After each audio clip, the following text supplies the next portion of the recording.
आज मैं एक्सप्लेन करने वाली हूँ खेमचीरा द हॉरर सीरीज को। कहने को ये हॉरर सीरीज है, पर हॉरर इसमें उतना ही है जितना कंचना मूवी में है।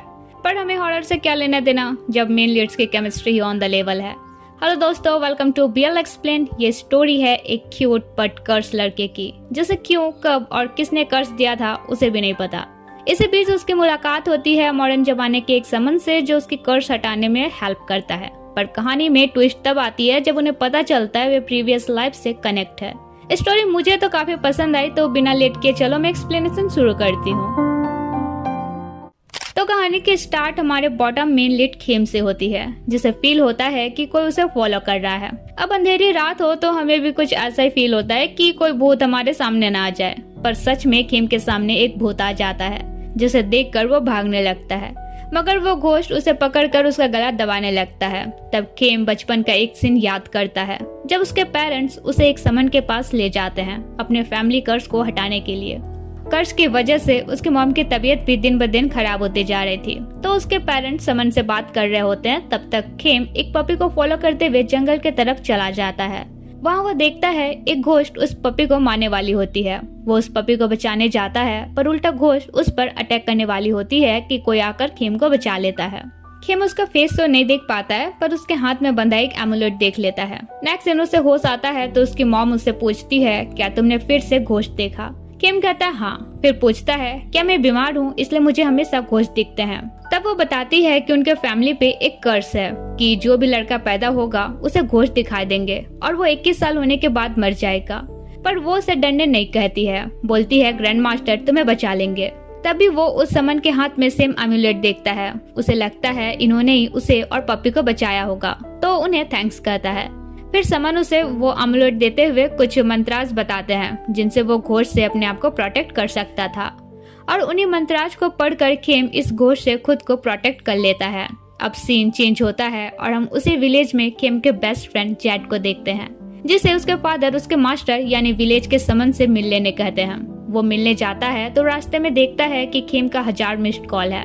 उसे कॉल बैक करता है तो खेम उसे लास्ट नाइट का इंसिडेंट बताता है। इसके बाद खेम अपने पेरेंट्स से मिलने जाता है, जहाँ हम देखते हैं उसके डैड अब मॉन्क बन चुके हैं और उसकी मॉम की डेथ हो चुकी है। वो मॉम के ग्रेव के पास जाकर कहता है, कितना अजीब है ना मॉम, मैं सब घोस्ट को देख पाता हूँ पर आज तक आपको कभी नहीं देख पाया।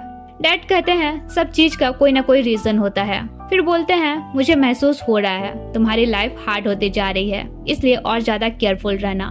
फिर खेम उनका ब्लेसिंग लेकर चला जाता है और जैसे ही अपने डॉम पहुंचता है एक कंस्ट्रक्शन बॉक्स उसके ऊपर गिरने वाला था कि जेट आकर उसे बचा लेता है। वे ज्यादा माइंड नहीं करते हैं और अपने रूम जाते हैं, जहां खेम देखता है एक फीमेल घोस्ट एक दरवाजे पे अपना सर मारे जा रही है। अब इससे पहले वो खेम को देखती जेट उसे अंदर ले घुसता है और कहता है काश मैं भी तुम्हारे जैसा घोस्ट देख पाता। खैर वो खेम को अपने मास्टर का तालिस्मान देता है। खेम पूछता है मैंने तुमसे कहा था ना उससे मेरा बर्थ चार्ट दिखाना, क्या कहा उसने? अब मास्टर जी ने तो जेट को बताया था कि इस बंदे के पास 6 महीना है फिर वो मर जाएगा। तो ये डायरेक्ट जवाब देकर जेट उसे हर्ट करना नहीं चाहता था, पर खेम समझ जाता है कि मास्टर ने क्या कहा होगा। अगले दिन खेम अपने क्लास में होता है, जहाँ लेक्चर के बीच उसे डरावने ख्यालात आने लगते हैं। फिर छुट्टी के बाद वो ये सब जेट को बताते बताते अपने डॉर्मेट्री पहुंचता है, जहाँ फिर से उस लेडी घोस्ट को देखता है। वो उस घोस्ट को इग्नोर करना चाह ही रहा था कि उस रूम से एक आदमी को बाहर निकलते देखता है। तब वो रूम जाकर देखता है कि एक बच्चा वहाँ कैद है। वो समझ जाता है कि इसे फिजिकली अब्यूज किया जाता है और वो फीमेल लेडी घोस्ट इसकी मॉम होगी जो उसे यहाँ से बाहर निकालना चाहती है। इसलिए वो पुलिस को कॉल करके उस बच्चे को बचा लेता है, जिसके बाद उस फीमेल घोस्ट को शांति मिलती है। अगले दिन वो अपनी मॉम की पेंटिंग बना रहा होता है, जहाँ उसके साथ एक बार फिर डरावनी डरावनी चीजें होने लगती है। तब तक जेट भी उसके पास आ जाता है। डर से खेम मास्टर का दिया हुआ तालिस्मान निकालता है, पर वो जल जाता है। इवन उसका अमुलेट भी टूट जाता है। जेट को उसकी परवाह होती है, इसलिए वो उसे अपने घर ले जाता है, पर आधी रात में लाइट चली जाती है। इससे जेट की सिस्टर को कुछ वेट से फीलिंग होती है। वहीं खेम को नींद में उसकी मॉम की आवाज सुनाई देती है कि खेम मुझे बचाओ, इसलिए वो नींद में ही उस आवाज के पीछे जाने लगता है। वहीं जेट की सिस्टर गॉड के सामने कुछ अगरबत्ती जलाती है और फिर कुछ स्पेल कास्ट करने लगती है। इधर जेट को भी एक वॉइस सुनाई देती है कि उठो और खेम को बचाओ। उधर खेम बालकनी से कूदने वाला था कि एक घोस्ट उसे रोकता है, पर इविल पावर काफी स्ट्रॉन्ग थी, इसलिए खेम कूदने ही वाला था कि जेट आकर उसे रोक लेता है। तब खेम को भी होश आता है कि वो ये क्या करने वाला था। सीन चेंज होता है जहाँ कॉलेज तरफ से एक वॉलंटियर कैंप ले जाया जा रहा था, जहाँ जेट आइडिया देता है कि क्यों ना इस बार वॉलंटियरिंग कैंप ओबन विलेज हो। ओबन वही विलेज था जहाँ उसका मास्टर रहता था, तो इस वॉलंटियर कैंप के बहाने वो खेम को मास्टर से मिलाना चाहता था ताकि वो खेम को बचाने का कोई ना कोई सॉल्यूशन निकाले। दूसरी तरफ विलेज का एक हेड मास्टर को बताता है कि कुछ स्टूडेंट्स यहाँ वॉलंटियरिंग के लिए आने वाले हैं, तो उनके वेलकम सेरेमनी की तैयारी करना होगा। वहीं ये सुनकर मास्टर के 2 स्पिरिचुअल असिस्टेंट काफी एक्साइटेड होते हैं कि जेट यहाँ आने वाला है, क्योंकि वे जेट के अच्छे फ्रेंड्स थे। दूसरी तरफ सारे स्टूडेंट्स कैंप के लिए निकलते हैं, जहाँ एक चार नाम के लड़के की नजर जेट पर थी। वहीं जेट खेम को सिखा रहा था कि कैसे मास्टर से हेल्प मांगनी है। अब वे सब मस्ती करते हुए कैंप के लिए निकलते हैं, मगर जेट नोटिस करता है कि ड्राइवर उसी शॉर्टकट रूट से उन्हें ले जा रहा है जिधर से उसके मास्टर ने उन्हें आने से मना किया था। उसे काफी वियर्ड फीलिंग होती है, तो वो मंत्रास पढ़ने लगता है। अब इसी बीच बस एक टनल में इंटर करती है और अचानक रुक जाती है। जेट और खेम देखते हैं कि सब सो चुके हैं और जगाने पर भी कोई जग नहीं रहा। इतने में इविल स्पिरिट्स उनके बस को घेर लेते हैं। दोनों तो डर ही जाते हैं, पर तभी एक स्पिरिचुअल एनर्जी आती है और सारे इविल स्पिरिट गायब हो जाते हैं। जेट देखता है कि ये तो उसका मास्टर है। वो उसके पास जाकर कहता है, मुझे पता था तुम मुझे बचाने जरूर आओगे, आखिर मैं तुम्हारा नंबर 1 शिष्य जो हूँ। पर वो देखता है कि ये तो बस उसके मास्टर की स्पिरिट है। मास्टर उसे कहता है कि टाइम नहीं है, जल्दी ड्राइवर को जगाओ और यहाँ से निकलो। ऐसा कहकर मास्टर की स्पिरिट गायब हो जाती है। वहीं हम खेम के सामने उसी स्पिरिट को देखते हैं जो उस टाइम उसे बालकनी में गिरने से रोक रहा था, पर इससे पहले कि खेम उसे यहाँ देखता वो गायब हो जाता है। नेक्स्ट सीन सब विलेज पहुंचते हैं, तो देखते हैं कुछ विलेजर्स और एक समन एक्सोर्सिज्म कर रहा है। तो ये सब हो जाने के बाद जेट खेम को उस समन से मिलाता है और वही समन उसका मास्टर था, जिसका नाम परान होता है, जो कि हमारा टॉप मेन लीड भी है। अब यहाँ खेम उसे देखकर देखता रह जाता है, मानो उसे लव एट फर्स्ट साइट हो गई हो। परान भी उसे देखता है मगर कुछ नहीं कहता और जेट को अंधेरा होने से पहले शिफ्ट हो जाने कहकर चला जाता है। तब जेट खेम को अपने साथ ले जाता है। वहीं जान उन्हें देखता है, तो एक लड़की पूछती है, तुम किसे देखते हो, खेम को या जेट को? जिस पर वह बात घुमा देता है। अगले दिन जेट खेम को परान के घर ले जाता है, जहाँ घर के बाहर एक डॉगी को देखकर खेम उसे सहलाने लगता है। जेट कहता है, तुम इसे ऐसे ट्रीट कर रहे हो जैसे इसे जानते हो। तभी परान निकल कर कहता है, तुम यहाँ अलाउड नहीं हो। खेम को लगता है उसे कह रहा है, पर वो एक्चुअली में उस घोस्ट को कह रहा था जिसे हम 2 बार पहले देख चुके थे। खेम परान से पूछता है, क्या तुम उस घोस्ट को जानते हो? जिस पर परान उन दोनों को घर के अंदर बुलाता है। बाद में खेम जेट से पूछता है, क्या परान हमेशा इतना खड़ूस जैसा रहता है? जेट कहता है, इससे भी ज्यादा खड़ूस रहता है, पर डोंट वरी, वो सबकी हेल्प भी करता है। आई होप तुम्हारी भी करेगा। फिर वो परान के पास जाता है, जहाँ परान उसे डंडा मारते हुए कहता है, मैंने मना किया था ना किसी के कर्मा से नहीं खेलने के लिए, इसके बावजूद तुमने खेम को यहाँ ले आया। जेट कहता है, पर खेम काफी अच्छा लड़का है, प्लीज उसकी हेल्प करो। परान कहता है, मैं उसे बचा लूंगा, इसकी गारंटी नहीं दे सकता, पर आज रात तुम्हें उसकी रक्षा करनी होगी। इसके बाद परान और उसके स्पिरिचुअल असिस्टेंट चैंट करने में लग जाते हैं। वहीं जान देखता है कि कुछ विलेजर्स रात में बाहर जा रहे हैं। सब परान के प्लेस पहुंचते हैं और एक साथ मिलकर चैंट करते हैं, जिससे घर एक होली बाउंड्री में बन जाती है और जो घोस्ट वहाँ हंटिंग के लिए आ रहे थे वे उस बाउंड्री को क्रॉस नहीं कर पाते हैं। लेकिन इन्हीं घोस्ट में से एक रामपियंग नाम की घोस्ट परान से कहती है, क्या तुम मुझे ढूंढ रहे हो? अब यहाँ सीन फ्लैशबैक में ले जाता है जब खेम के कर्स को हटाने के लिए ग्रैंड मास्टर स्पेल कास्ट कर रहे थे। वही उनका ग्रैंड चाइल्ड उन्हें देख रहा था, जो कि कोई और नहीं हमारा परान था। यहाँ वो देखता है कि उसके ग्रैंडपा जो एक पावरफुल ब्लैक मैजिक समन थे, लेकिन खेम के कार्मिक एनिमी के सामने वो वीक पड़ रहे थे। तो जब खेम और उसके पेरेंट्स चले जाते हैं तब परान अपने ग्रैंडपा से पूछता है, क्या खेम मरने वाला है? वो कहते हैं, मरते तो सब हैं, पर इस लड़के का 10 साल बाद मरना तय है। इवन मैं भी इसके कार्मिक एनिमी से इसे नहीं बचा सकता। परान कहता है, तब मैं इसे बचाऊंगा। ग्रैंडपा कहते हैं, नहीं, किसी के कर्मा को चेंज करने का नतीजा बुरा होता है। तुम्हें पता है ना, मेरे ब्लैक मैजिक के वजह से तुम्हारी मॉम की जान गई। मैं नहीं चाहता मेरी जैसी गलती तुम भी करो, और वैसे भी तुम्हारे पास व्हाइट मैजिक है और तुम्हारा काम सिर्फ विलेज और विलेजर्स को प्रोटेक्ट करना है, इसलिए वादा करो तुम किसी के कर्मा में इंटरफेयर नहीं करोगे। तब परान भी उनसे प्रॉमिस करता है। सीन प्रेजेंट में आता है, जहाँ परान मेंटली उस रामपियंग नाम की घोस्ट से बात करता है। वो कहती है, तुम खेम को मेरे हवाले कर दो, मैं बाकी किसी को हार्म नहीं करूंगी। मगर परान उसे चले जाने कहता है, जिस पर वो कहती है, खेम का कर्ज तुम्हारे ग्रैंडपा तक नहीं हटा पाए तो तुम क्या ही कर लोगे। खेम अपने कॉन्शियस माइंड में कम बैक करता है और अपने स्पिरिचुअल असिस्टेंट को ग्रैंड चैंट के लिए रेडी होने कहता है। और ये चेंट पूरे विलेज और बाकी सबके सेफ्टी के लिए होता है। उधर खेम की हालत बुरी थी, वहीं जेट भी उसके लिए प्रे कर रहा था। इधर परान अपना ग्रैंड चेंट शुरू करता है। कुछ देर बाद एक स्ट्रॉन्ग पॉजिटिव एनर्जी सब घोस्ट को जलाकर खत्म कर देती है और इसके साथ ही खेम भी रिलैक्स हो जाता है। ये देख जेट भी चेंट की सांस लेता है, लेकिन चेंट के बाद हम देखते हैं कि परान की नाक में ब्लीडिंग होती है, ठीक वैसे ही जैसे उसके ग्रैंडपा को हो रही थी जब वो भी खेम की कार्मिक एनिमी को रोकने की कोशिश कर रहे थे। ये ब्लीडिंग वीकनेस का सिंबल थी। नेक्स्ट डे खेम परान से कहता है सॉरी, मेरे वजह से कल इतनी ट्रबल क्रिएट हुई। तब परान उसका एमुलेट देखता है और कहता है ये एमुलेट मेरे ग्रैंडपा की थी। ये दुनिया में सिर्फ दो ही है, एक मेरे पास और एक तुम्हारे पास, यानी तुम ही वो लड़के हो जिसे उन्होंने अपना एमुलेट दिया था।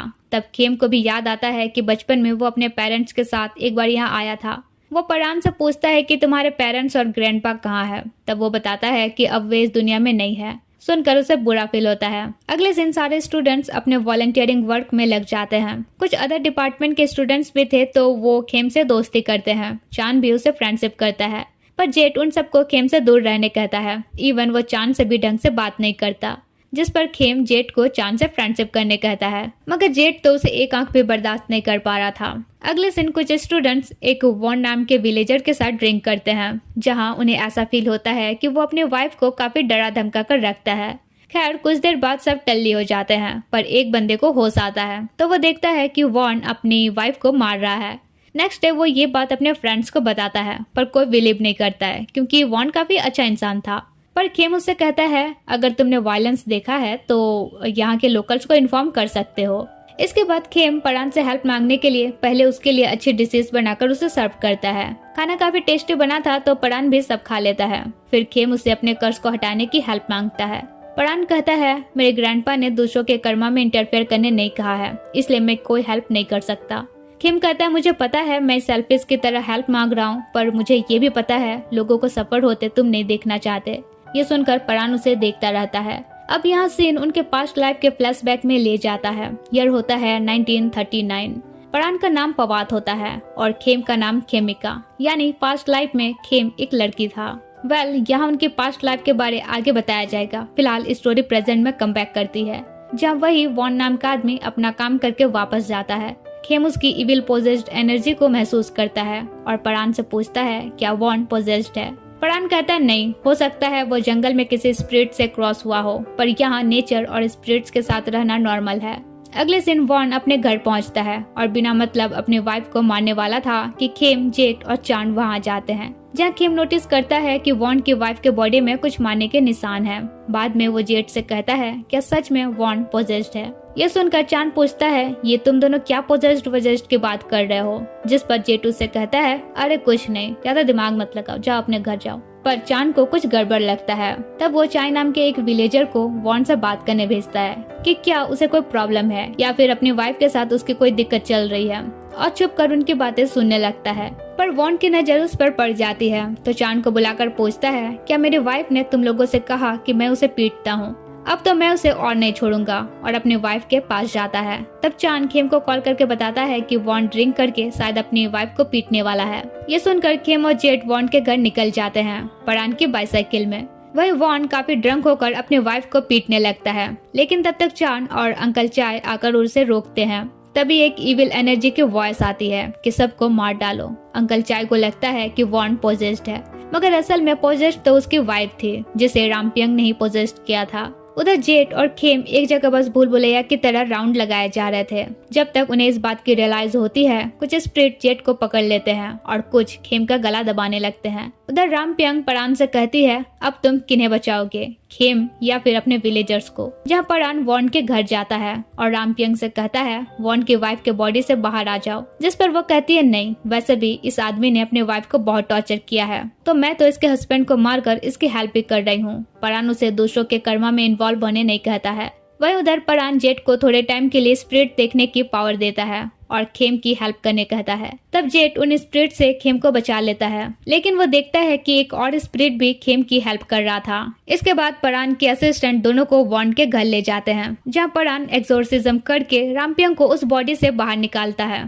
फिर खेम को अपने साथ चलने कहता है। रास्ते में खेम कहता है, तुमने वॉन और उसके वाइफ की हेल्प की, पर मेरी हेल्प क्यों नहीं कर रहे? क्या इसलिए कि मैं इस विलेज से नहीं हूँ? पर तुम मुझे आउटसाइडर ना समझो, इसके लिए मैं कुछ भी करने को तैयार हूँ। ये सुनकर परान ब्रेक मारता है, जिससे दोनों क्लोज हो जाते हैं। दूसरी तरफ जेट और अंकल चाय मिलकर चांद को घर वापस लाते हैं, जहाँ चांद को अब भी अनकॉन्शियस देखकर जेट वरीड होता है। वहीं दोनों की केमिस्ट्री बनने से पहले चाय और उसका फैमिली उनकी केमिस्ट्री समझ जाते हैं। नेक्स्ट डे वॉन परान से मिलकर सिटी जाने के लिए निकल जाता है, क्योंकि एक्चुअली उसकी वाइफ को मारने का रीजन फाइनेंशियल प्रॉब्लम थी। तब जेट परान से पूछता है कि अब वॉन की वाइफ जिस स्पिरिट से पोजेस थी वो खेम के पास्ट लाइफ के कर्मों से रिलेटेड थी। वो कहता है हाँ, पर कुछ कार्मिक एनर्जी उनकी लाइफ से भी जुड़ी थी, इसलिए खेम को अपने ऊपर ब्लेम लेने नहीं कहता है। फिर जेट परान को बताता है कि लास्ट नाइट एक स्पिरिट ने भी खेम की हेल्प की थी। खेम बताता है उसने उस स्पिरिट को पहले भी कई बार देखा है। अगले सीन हम देखते हैं खेम सो रहा होता है, जब वही स्पिरिट उसके पास आता है, पर खेम को टच नहीं कर पाता है।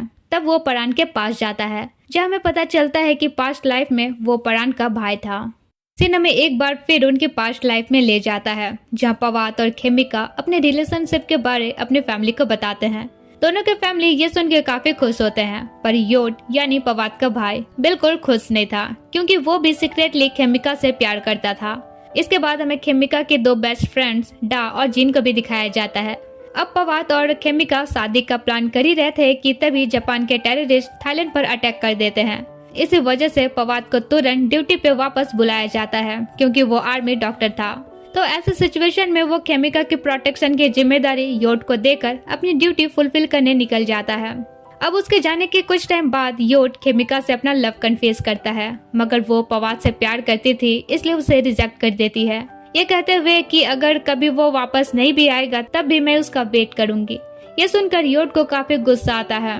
सीन कट होकर प्रेजेंट में आता है, जहाँ परान उसे कहता है जिस खेमिका को तुम जानते थे वो खेम नहीं है, इसलिए खेम के लाइफ से चले जाओ। योट गुस्सा कर कहता है खेमिका तुम्हारे वजह से डेथ की थी, अगर तुम अपनी ड्यूटी चूज ना करते, उसके साथ रहते तो वो जिंदा रहती। एक बार मैंने उसे खो दिया है, इसलिए इस बार मैं उसे खोना नहीं चाहता, तो मैं खेम को मेरे साथ ले जा रहा हूँ। तब परान उसे अपने पावर से एक घड़े में कैद करने लगता है। तभी वहाँ खेम परान को स्पाई करने आता है और उसके असिस्टेंट उसे रोकते हैं, जिन्हें देखकर वो डर से गिर जाता है। गिरने की आवाज सुनकर परान का ध्यान डाइवर्ट होता है और मौका पाकर योट वहाँ से भाग जाता है। तब परान खेम को डांटकर अपने रूम जाने कहता है। वो पूछता है क्या तुम उस स्पिरिट को जानते हो, क्योंकि अभी तुम उसके साथ मेरे बारे बात कर रहे थे। परान उसे फिर डांट कर अपने रूम जाने कहता है, जिस पर खेम उसका हाथ पकड़कर रिक्वेस्ट करता है कि अगर तुम मेरे बारे कुछ जानते हो तो प्लीज बता दो, शायद मैं अपने फैमिली कर्ज को हटा सकूं। हाथ पकड़ा देख परान एकदम से सॉफ्ट हो जाता है, मगर जैसे ही उसे खेम में खेमिका दिखता है वो फिर चिड़चिड़ा होकर कहता है सब कुछ जानने की जरूरत नहीं है, और अगर तुम मेरे बिजनेस में इंटरफेयर ना ही करो तो अच्छा है, क्योंकि हम दोनों इतने भी क्लोज नहीं हैं। खेम भी उसकी बातों से हट होकर अपने रूम चला जाता है। इधर हम देखते हैं कि खेम की मॉम की स्पिरिट परान के पास आकर उसका शुक्रिया अदा करती है खेम को प्रोटेक्ट करने के लिए। अगले दिन जेट खेम को एक रिलीजियस गैदरिंग में ले जाता है, जहाँ प्रवचन हो रहा था।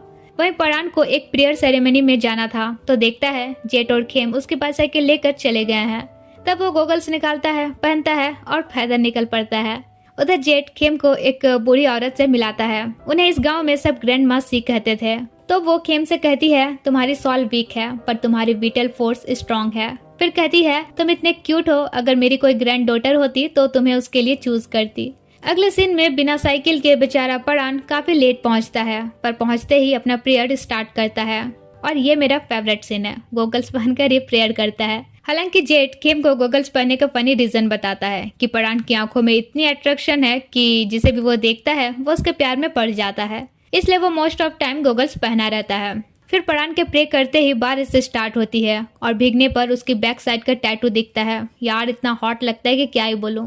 खैर कुछ स्टूडेंट्स परान का मजाक उड़ाते हैं कि कितना वियर्ड विलेज है, मतलब कुछ भी, प्रे करने से बारिश हो रही है। सुनकर जेट को गुस्सा आता है। वहीं चान उनसे कहता है किसी के रिचुअल्स की इंसल्ट करने से पहले सोच लिया करो। उसका जवाब सुनकर जेट उसे इम्प्रेस होता है। इसके बाद खेम परान का बाइक रिटर्न करता है, जिस पर वो कहता है अब से कहीं जाओगे तो बता के जाना। तब खेम उल्टा उसका ही डायलॉग चिपकाता है कि हर चीज बताना जरूरी नहीं है। फिर परान उसे ऐसा घूरता है कि वो बता देता है कि अभी हम लोग स्विमिंग के लिए जा रहे हैं। ये सुनकर परान उसके हाथ में एक एमुलेट बांधता है और खेम उसे देखकर काफी खुश होता है। वहीं अब जेट उन्हें देखकर उनकी शिपिंग करने में लग जाता है। अगले दिन अंकल चाय सभी स्टूडेंट्स को स्विमिंग करने से पहले लोकल स्पिरिट्स को रिस्पेक्ट करने कहते हैं, जस्ट फॉर सेफ्टी। लेकिन कुछ लड़के कहते हैं हम ये सब नहीं मानते, तो हमें यहाँ के नियम फॉलो करने की जरूरत नहीं है। ये सुनकर जेट को गुस्सा आता है। तब चान उनसे कहता है तुम ना मानो ये तुम्हारी मर्जी है, पर जो मान रहे हैं उनके रिचुअल्स की डिसरिस्पेक्ट मत करो। तो एक लड़का गुस्से से चान को धक्का दे देता है, जो देख जेट उस लड़के से फाइट करने लगता है। अब फाइट होती देख अंकल चाय उन्हें रोकता है और उन लड़कों को स्विम करने का अलाउ नहीं करता। इसके बाद चान जेट से कहता है उस नाइट वॉन के घर से मुझे कैरी करके लाने के लिए थैंक्स। जेट भी कहता है अभी हमारी साइड लेने के लिए थैंक्स, पर चान को थैंक्स सुनाई नहीं देता। तो जेट टीच करने के लिए उसे पास बुलाता है और पानी में गिरा देता है। तब चान जिस स्टाइल में अपना हेयर फ्लिप करते हुए उठता है, लिटरली जेट उसे देखता ही रह जाता है। फिर वो अपना शर्ट उतारता है और जेट तो छोड़ो, सब उसका बॉडी देखकर उसे बस देखते रह जाते हैं। उधर जो लड़के रिचुअल्स में बिलीव नहीं करते थे वो चुपके से फॉरेस्ट के रेस्ट्रिक्टेड एरिया में ड्रिंक करने चले जाते हैं। उनके साथ एक पढ़ाई नाम की लड़की भी होती है। अब कुछ देर बाद तीनों बॉयज पी के लिए साइड तरफ जाते हैं, पर काफी टाइम होने के बाद भी वे वापस नहीं आते तो पढ़ाई उन्हें ढूंढने लगती है। और इसी बीच एक स्पिरिट उसके सामने आ जाती है। वो डर के मारे सीधे घर भागती है। पढ़ाई काफी शॉक में होती है तो उसकी एक फ्रेंड अंकल चाय को बताती है कि वो अपने फ्रेंड और अपने बॉयफ्रेंड के साथ रेस्ट्रिक्टेड साइट में कैंपिंग करने गई थी। तब तक से पढ़ाई बेहोश हो जाती है तो सब उसे परान के प्लेस ले जाते हैं। कुछ देर में वहाँ ग्रैंड माँ सी आती है और उसे देखकर कहती है इसके विटल फोर्स बाहर चली गई है, हमें जल्द से जल्द उसे वापस लाना होगा। तब परान जेट से कहता है तुम अंकल चाय के साथ पूरे गांव वालों को जमा करो, 2 ग्रुप में डिवाइड होकर उन तीनों लड़कों को ढूंढो। वहीं ग्रैंड मासी के साथ पढ़ाई की बेस्ट फ्रेंड जाती है और पढ़ाई के सामने चांद और बाकी सब रहते हैं। परान खेम को भी यहीं रहने कहता है। उधर जेट और अंकल चाय कुछ स्टूडेंट्स और विलेजर्स को बताते हैं कि हमें सुबह होने से पहले उन्हें ढूंढ लेना होगा, क्योंकि अगर सुबह तक वे ना मिले तो फिर उनकी डेड बॉडी सर्च करनी पड़ेगी। तो सब मिलकर ढूंढने में लग जाते हैं। दूसरी तरफ ग्रैंड मासी पढ़ाई की विटल फोर्स कलेक्ट कर लेती है और सामनिक रिचुअल और एमुलेट के थ्रू उसके बॉडी में वापस ला देती है। पढ़ाई को तो होश आ जाता है, पर जेट आकर बताता है कि वे तीनों अभी तक नहीं मिले हैं। तब परान खेम को आज रात चांद के साथ रहने कहता है। जेट रीजन पूछता है तो वो बताता है कि मैं अपनी स्पिरिट को बाहर भेजूंगा और तुम भी पूरी रात उसकी केयर नहीं कर सकते, तो ज्यादा लोगों के साथ वो सेफ रहेगा। उधर परान के दोनों लिटिल असिस्टेंट उसे बताते हैं कि तीनों बॉयज अब तक नहीं मिले। तब परान अपने स्पिरिट को एक केव में भेजता है जहाँ फॉरेस्ट गार्डियन रहता था, जिसका नाम फुचोंग था। परान उसे ग्रेट करता है और उन लड़कों को ढूंढने में हेल्प मांगता है। दूसरी तरफ खेम की हालत खराब होने लगती है। तभी योड उसके पास आता है और उसे उसके पास्ट लाइफ के बारे याद दिलाता है। इधर चांद को एक वॉइस सुनाई देती है कि उठो और खेम को बचाओ। वो उठता है तो देखता है खेम अचानक से जंगल में गायब हो जाता है। दूसरी तरफ फुचोंग परान से कहता है वे लोग नो एंट्री में घुसकर मेरी डिसरेस्पेक्ट किए हैं, मगर मैंने उन्हें गायब नहीं किया, ये किसी और पावर का काम है। पर फिर भी मैं उन्हें ढूंढने में तुम्हारी हेल्प कर सकता हूँ, मगर इसके बदले उन्हें 6 साल तक मॉन्क का जीवन जीना पड़ेगा। परान इसके लिए मान जाता है, लेकिन फुचोंग उसे ये भी बताता है कि जंगल में एक और सॉल भटक गई है। परान सोचता है ये किसकी बात कर रहा है और तब तक उसकी स्पिरिट उसके बॉडी में कम बैक करती है। उसी वक्त चांद और जेट आकर उसे बताते हैं कि खेम गायब हो गया है। यह सुनकर परान उसे कहता है मैं अपनी स्पिरिट को खेम के पास भेज रहा हूँ, तब तक तुम दोनों फ्लेम बुझने मत देना। अगर मैं 1 घंटे में अपनी स्पिरिट वापस नहीं ला पाया तो अगरबत्ती जलाकर मुझे बुलाना। वहीं खेम अपनी पास्ट लाइफ में जा चुका था तो अपनी पास्ट लाइफ की स्टोरी को देख पाता है। हम उनके पास्ट लाइफ के आगे की स्टोरी देखते हैं, जहां पवाद के ड्यूटी जाने के कुछ साल बाद योड खेमिका को एक लेटर देता है जिसमें पवाद की डेथ न्यूज थी। ये जानकर खेमिका हार्ट अटैक से मर जाती है। इतना पता चलने के साथ योड खेम से कहता है अब तुम्हें अपने पास्ट लाइफ के बारे सब कुछ पता चल गया ना, तुम मेरी खेमिका हो तो तुम मेरे साथ चलो। खेम कहता है पर अब मैं खेमिका नहीं हूँ, तुम्हारे साथ जाने का मतलब है मैं मर जाऊंगा, और उसे अपने से दूर करता है। गुस्सा से योड उसका गला पकड़ लेता है। तभी खेम की मॉम आकर उसे वहां से ले जाती है। खेम अपनी मॉम को देखकर हक कर लेता है। तभी योड को आता देख वे एक कबर्ड में छिप जाते हैं, पर कबर्ड में इंसान से छुप सकते हो, भूत से नहीं। तो योड उन्हें पकड़ ही लेता है और इससे पहले कि वो खेम को हर्ट करता परान आकर उसे बचा लेता है। योड कहता है तुमने पास्ट लाइफ में भी खेमिका को हर्ट किया था और इस लाइफ में भी कर रहे हो। जब इस लाइफ में तुम इससे प्यार नहीं करते तो मेरे रास्ते क्यों आ रहे हो? परान कहता है तुम इससे नहीं खुद से प्यार करते हो, अगर इससे करते तो इसकी हालत ऐसी नहीं करते। तब तक से टाइम हो जाता है तो जेट और चान उसे बुलाते हैं, इसलिए वो योट को भी अपने साथ ले आता है एंड एक पोर्ट में कैद कर लेता है। फिर जेट और चांद को अपने साथ जंगल ले जाता है खेम को ढूंढने के लिए। कहीं ना पाने पर परान चांद से कहता है तुम्हारी इनर सेंस स्ट्रांग है, अपने माइंड खेम पर फोकस करो, जहाँ तुम्हारी सेंस तुम्हें ले जाएगी वहाँ चलो। तब चांद भी फोकस करता है और वो खेम को एक पेड़ के नीचे देख पाता है। सब वहाँ पहुँचते हैं पर खेम वहाँ नहीं था। तब परान स्पेल कास्ट करता है, फिर सब खेम को देखने पाते हैं। परान खेम को कैरी करता है और उसे घर ले आता है। वहीं खेम अब भी खेमिका के पेन को फील कर रहा था, तो परान उसे आगे की स्टोरी दिखाता है, जहाँ पता चलता है कि पवाद तो मरा ही नहीं था। योट ने उसकी झूठी डेथ न्यूज लेटर उसे दी थी ताकि पवाद की मौत की न्यूज सुनकर वो उसे एक्सेप्ट कर लेगी, पर उल्टा न्यूज पढ़कर वो खुद मर जाती है। इसलिए पवाद योट को माफ नहीं करता और उससे अपना रिश्ता तोड़ लेता है और खेमिका की फोटो देखकर बहुत रोता है। इसी के साथ खेम की आंख खुलती है, वो परान को हक करके रोने लगता है। परान उससे कहता है जितना चाहे रो लो, पर ये मत भूलना मैं परान हूँ, पवाद नहीं। तुम खेम हो, खेमिका नहीं। जो पास्ट था वो पास्ट था, इस लाइफ में हम एक दूसरे के लिए कुछ भी नहीं है। कुछ देर बाद खेम शांत होता है, फिर परान से कहता है क्या तुम तब तक मेरे पास रह सकते हो जब तक मुझे नींद नहीं आ जाती। तो परान मान जाता है और उसके बगल में बैठ जाता है। फिर खेम रोते हुए उसका हाथ पकड़ने का परमिशन मांगता है, तो परान वो भी मान जाता है। इससे खेम के फेस पर स्माइल आ जाती है। दूसरी तरफ वे सब अब तक से तीनों बॉयज को नहीं ढूंढ पाए थे। सुबह भी होने वाली थी तो चांद अपनी इनर सेंस का यूज करता है, जहां वो तीनों को एक लेक के सामने बेहोश देखता है। इस तरह सुबह होने से पहले विलेजर्स उन्हें ढूंढ लेते हैं। इसके बाद जेट चांद से कहता है मुझे पता है तुम बहुत क्यूरियस हो, जो पूछना हो पूछ सकते हो। चांद कहता है हाँ क्यूरियस तो हूँ, पर पहले तुम रेस्ट करो, काफी थक गए होगे। उधर परान के लिटिल असिस्टेंट देखते हैं कि परान खेम का हाथ पकड़े हुए है। तभी जेट भी आकर सेम नजारा देखता है और काफी खुश होता है। वहीं फुचोंग रामपियंग से कहता है मेरे फॉरेस्ट में इतना ट्रबल क्रिएट करने वाली तुम हो, आखिर तुम चाहते क्या हो। वो कहती है बस इतना कि मेरे रास्ते जो भी आए तुम उसकी हेल्प ना करो, वरना मैं तुमसे भी निपट सकती हूँ। इधर दोनों की नींद खुलती है तो खेम परान से कहता है क्या तुम रात भर मेरे पास थे। परान कहता है स्माइल करने की जरूरत नहीं है, मैं जानबूझकर नहीं था, तुम मुझे पकड़े हुए थे तो रहना पड़ा। खेम सोचता है फिर से रूट बन रहा है। अगले दिन परान योट की स्पिरिट को बाहर निकालता है और पूछता है तुम इस लाइफ में खेम को फॉलो करते हुए कैसे आए। तब वो उन्हें अपने बारे बताने लगता है, जहाँ में पता चलता है खेमिका की मौत के बाद उसने सुसाइड कर लिया, पर सुसाइड से पहले उसने प्रे किया था कि काश नेक्स्ट लाइफ में मैं खेमिका से मिल सकूं। लेकिन नेक्स्ट लाइफ की शुरुआत होने से पहले उसका इनकाउंटर खेमिका की सॉल से होता है, जहाँ उसे पता चलता है कि एक इविल स्पिरिट खेमिका के पीछे पड़ी हुई है, जो रामपियंग थी और उसे मारना चाहते थे, क्योंकि उसका मानना था कि उसकी ऐसी हालत खेमिका की वजह से हुई है। यह योट खेमिका को रामपियंग से प्रोटेक्ट करने के लिए खुद अपने सॉल को उसे बांध लेता है, ये जानकर भी कि इससे उसकी स्पिरिट भटकती रहेगी।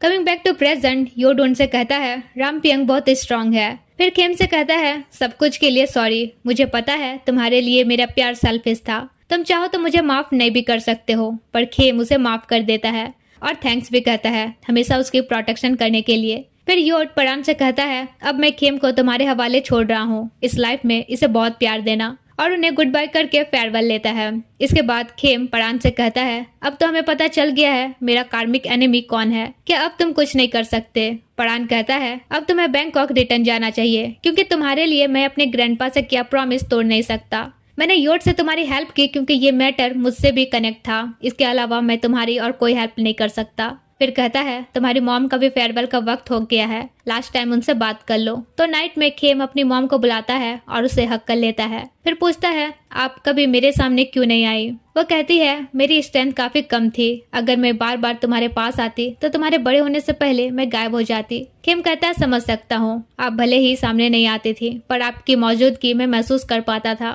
फिर वो दोनों ढेर सारी बातें करते हैं और साथ में कुछ इमोशनल वक्त भी गुजारते हैं, जहाँ वो कहती हैं तुम काफी लकी हो जो तुम्हारे केयर करने वाले दोस्त तुम्हारे साथ हैं, खासकर परान तुम्हारी सबसे ज्यादा केयर करता है। सुनकर खेम शॉक्ड रहता है। तब मॉम बताती है कि बचपन में उस टाइम उस घोष से पप्पी और तुम्हें उसी ने बचाया था। इसके बाद अब मॉम के जाने का समय हो जाता है तो वो गायब हो जाती हैं। नेक्स्ट मॉर्निंग वो अपनी मॉम की आत्मा की शांति के लिए प्रे करता है। फिर वो उस डॉगी को देखकर काफी खुश होता है कि ये तो वही पप्पी है। उधर परान के लिटिल असिस्टेंट उससे कहते हैं, लगता है खेम ने उस डॉगी को पहचान लिया है, मतलब तुम्हें भी पहचान लिया है, और तुमने तो उसे देखकर ही स्टार्टिंग में पहचान लिया था ना, तो फिर उसके साथ इतना रूड बनने की क्या ही जरूरत है। वहीं परान खेम को बस देख ही रहा था। अगले दिन खेम जेट से कहता है, मैंने डिसाइड कर लिया है, मैं परान से रिक्वेस्ट करने वाला हूँ वो मुझे कुछ टाइम यहीं रहने का परमिशन दे, शायद उसके बाद मैं उसे हेल्प के लिए मना सकूं। वहीं वो यहीं रहेगा ये जानकर परान के फेस में हल्की सी स्माइल आ जाती है।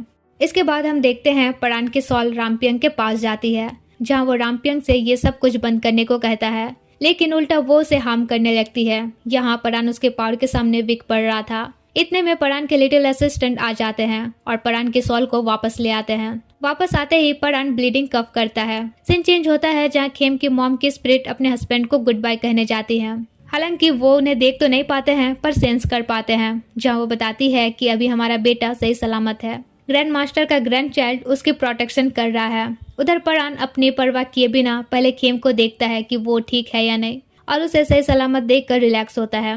फिर उसके लिटिल असिस्टेंट उसे पूछते हैं, तुम रामपियंग के पास कैसे पहुंचे? वो बताता है कि मैंने अपनी सॉल विलेजर्स की हेल्प के लिए भेजी थी, पर रामपियंग अपने पावर का यूज करके मेरी सॉल को अपने पास ले गई। एक असिस्टेंट कहता है, इसका मतलब अब तुम दोबारा अपने सॉल कहीं नहीं भेज सकते, वरना वो दोबारा ऐसा कर सकती है। परान कहता है हाँ। तब एक असिस्टेंट बोलता है, कोई बात नहीं, अब से विलेजर्स की प्रोटेक्शन के लिए अपने सॉल भेजने की जरूरत नहीं है, हम दोनों पूरे विलेज पर नजर रखेंगे। दूसरी तरफ जेट और खेम परान के घर को पूरा चकाचक साफ कर रहे होते हैं। इसी बीच चांद उन्हें विजिट करने आता है, तो उसे देखकर जेट प्लस करने लगता है, जो कि खेम नोटिस कर लेता है। उधर परान के चेहरे पर नॉन स्टॉप स्माइल थे, क्योंकि खेम यहीं रहने वाला था। उसके दोनों लिटिल असिस्टेंट उसे देखकर हंसते हैं कि वो खेम पर इतना खो गया है कि बुक उसने उल्टी पकड़ी है और उसे पता भी नहीं है। इधर जेट खेम से कहता है, आई थिंक हमें चांद को बता देना चाहिए कि हम किस मकसद से यहाँ आए हैं। खेम टीज करता है, तुम तो उसे नफरत करते थे ना, अचानक उस पर ट्रस्ट करने कैसे लग गए? वो कहता है, मैं एग्जैक्टली उसे नफरत नहीं करता हूँ, बस वो थोड़ा एनोइंग है, लेकिन वो हमारी इतनी हेल्प भी कर रहा है, तो हम उस पर ट्रस्ट तो कर ही सकते हैं। इसके बाद खेम परान के ग्रैंडपा की फोटो दीवार पर टांग रहा होता है। तभी वो अनबैलेंस्ड होकर गिरने वाला था कि परान उसे होल्ड कर लेता है। भाई ऑब्वियसली दोनों का हार्ट बीट तो फास्ट हो जाता है। तब जेट बैकग्राउंड से उन्हें टीज करता है कि क्या तुम दोनों फ्लर्टिंग कर रहे हो। नेक्स्ट सीन खेम परान से परमिशन मांगता है कि क्या मैं यहाँ कुछ दिनों तक और रह सकता हूँ। परान तो पहले ऐसे फेस रिएक्शन देता है कि लगता है वो अग्री नहीं है, फिर बाद में परमिशन दे देता है। वहीं ये जानकर कि खेम यहीं रहेगा, चांद शॉक्ड होता है, पर क्योंकि उसने खुद यहाँ अनबिलीवेबल चीजें देखी थी तो वो खेम से कहता है, मैं चाहता हूँ तुम्हारा कर्ज जल्दी से जल्दी हट जाए, अगर इसके लिए तुम्हें यहाँ कुछ दिन और रहना पड़े तो कोई दिक्कत नहीं है। वहीं जेट चांद का खेम के लिए इतनी केयरिंग देखकर थोड़ा जेलस होता है। नेक्स्ट डे सभी स्टूडेंट्स वापस बैंकॉक के लिए निकल जाते हैं। वो तीनों बॉयज भी जो अब मॉन्क बन चुके थे, लेकिन हमारा चांद खेम और जेट के साथ यहीं रह जाता है। परान उसे वार्न करता है कि यहाँ रहना डेंजरस भी हो सकता है, मगर चांद फिर भी मूड बना ही लेता है तो यहीं रुक जाता है।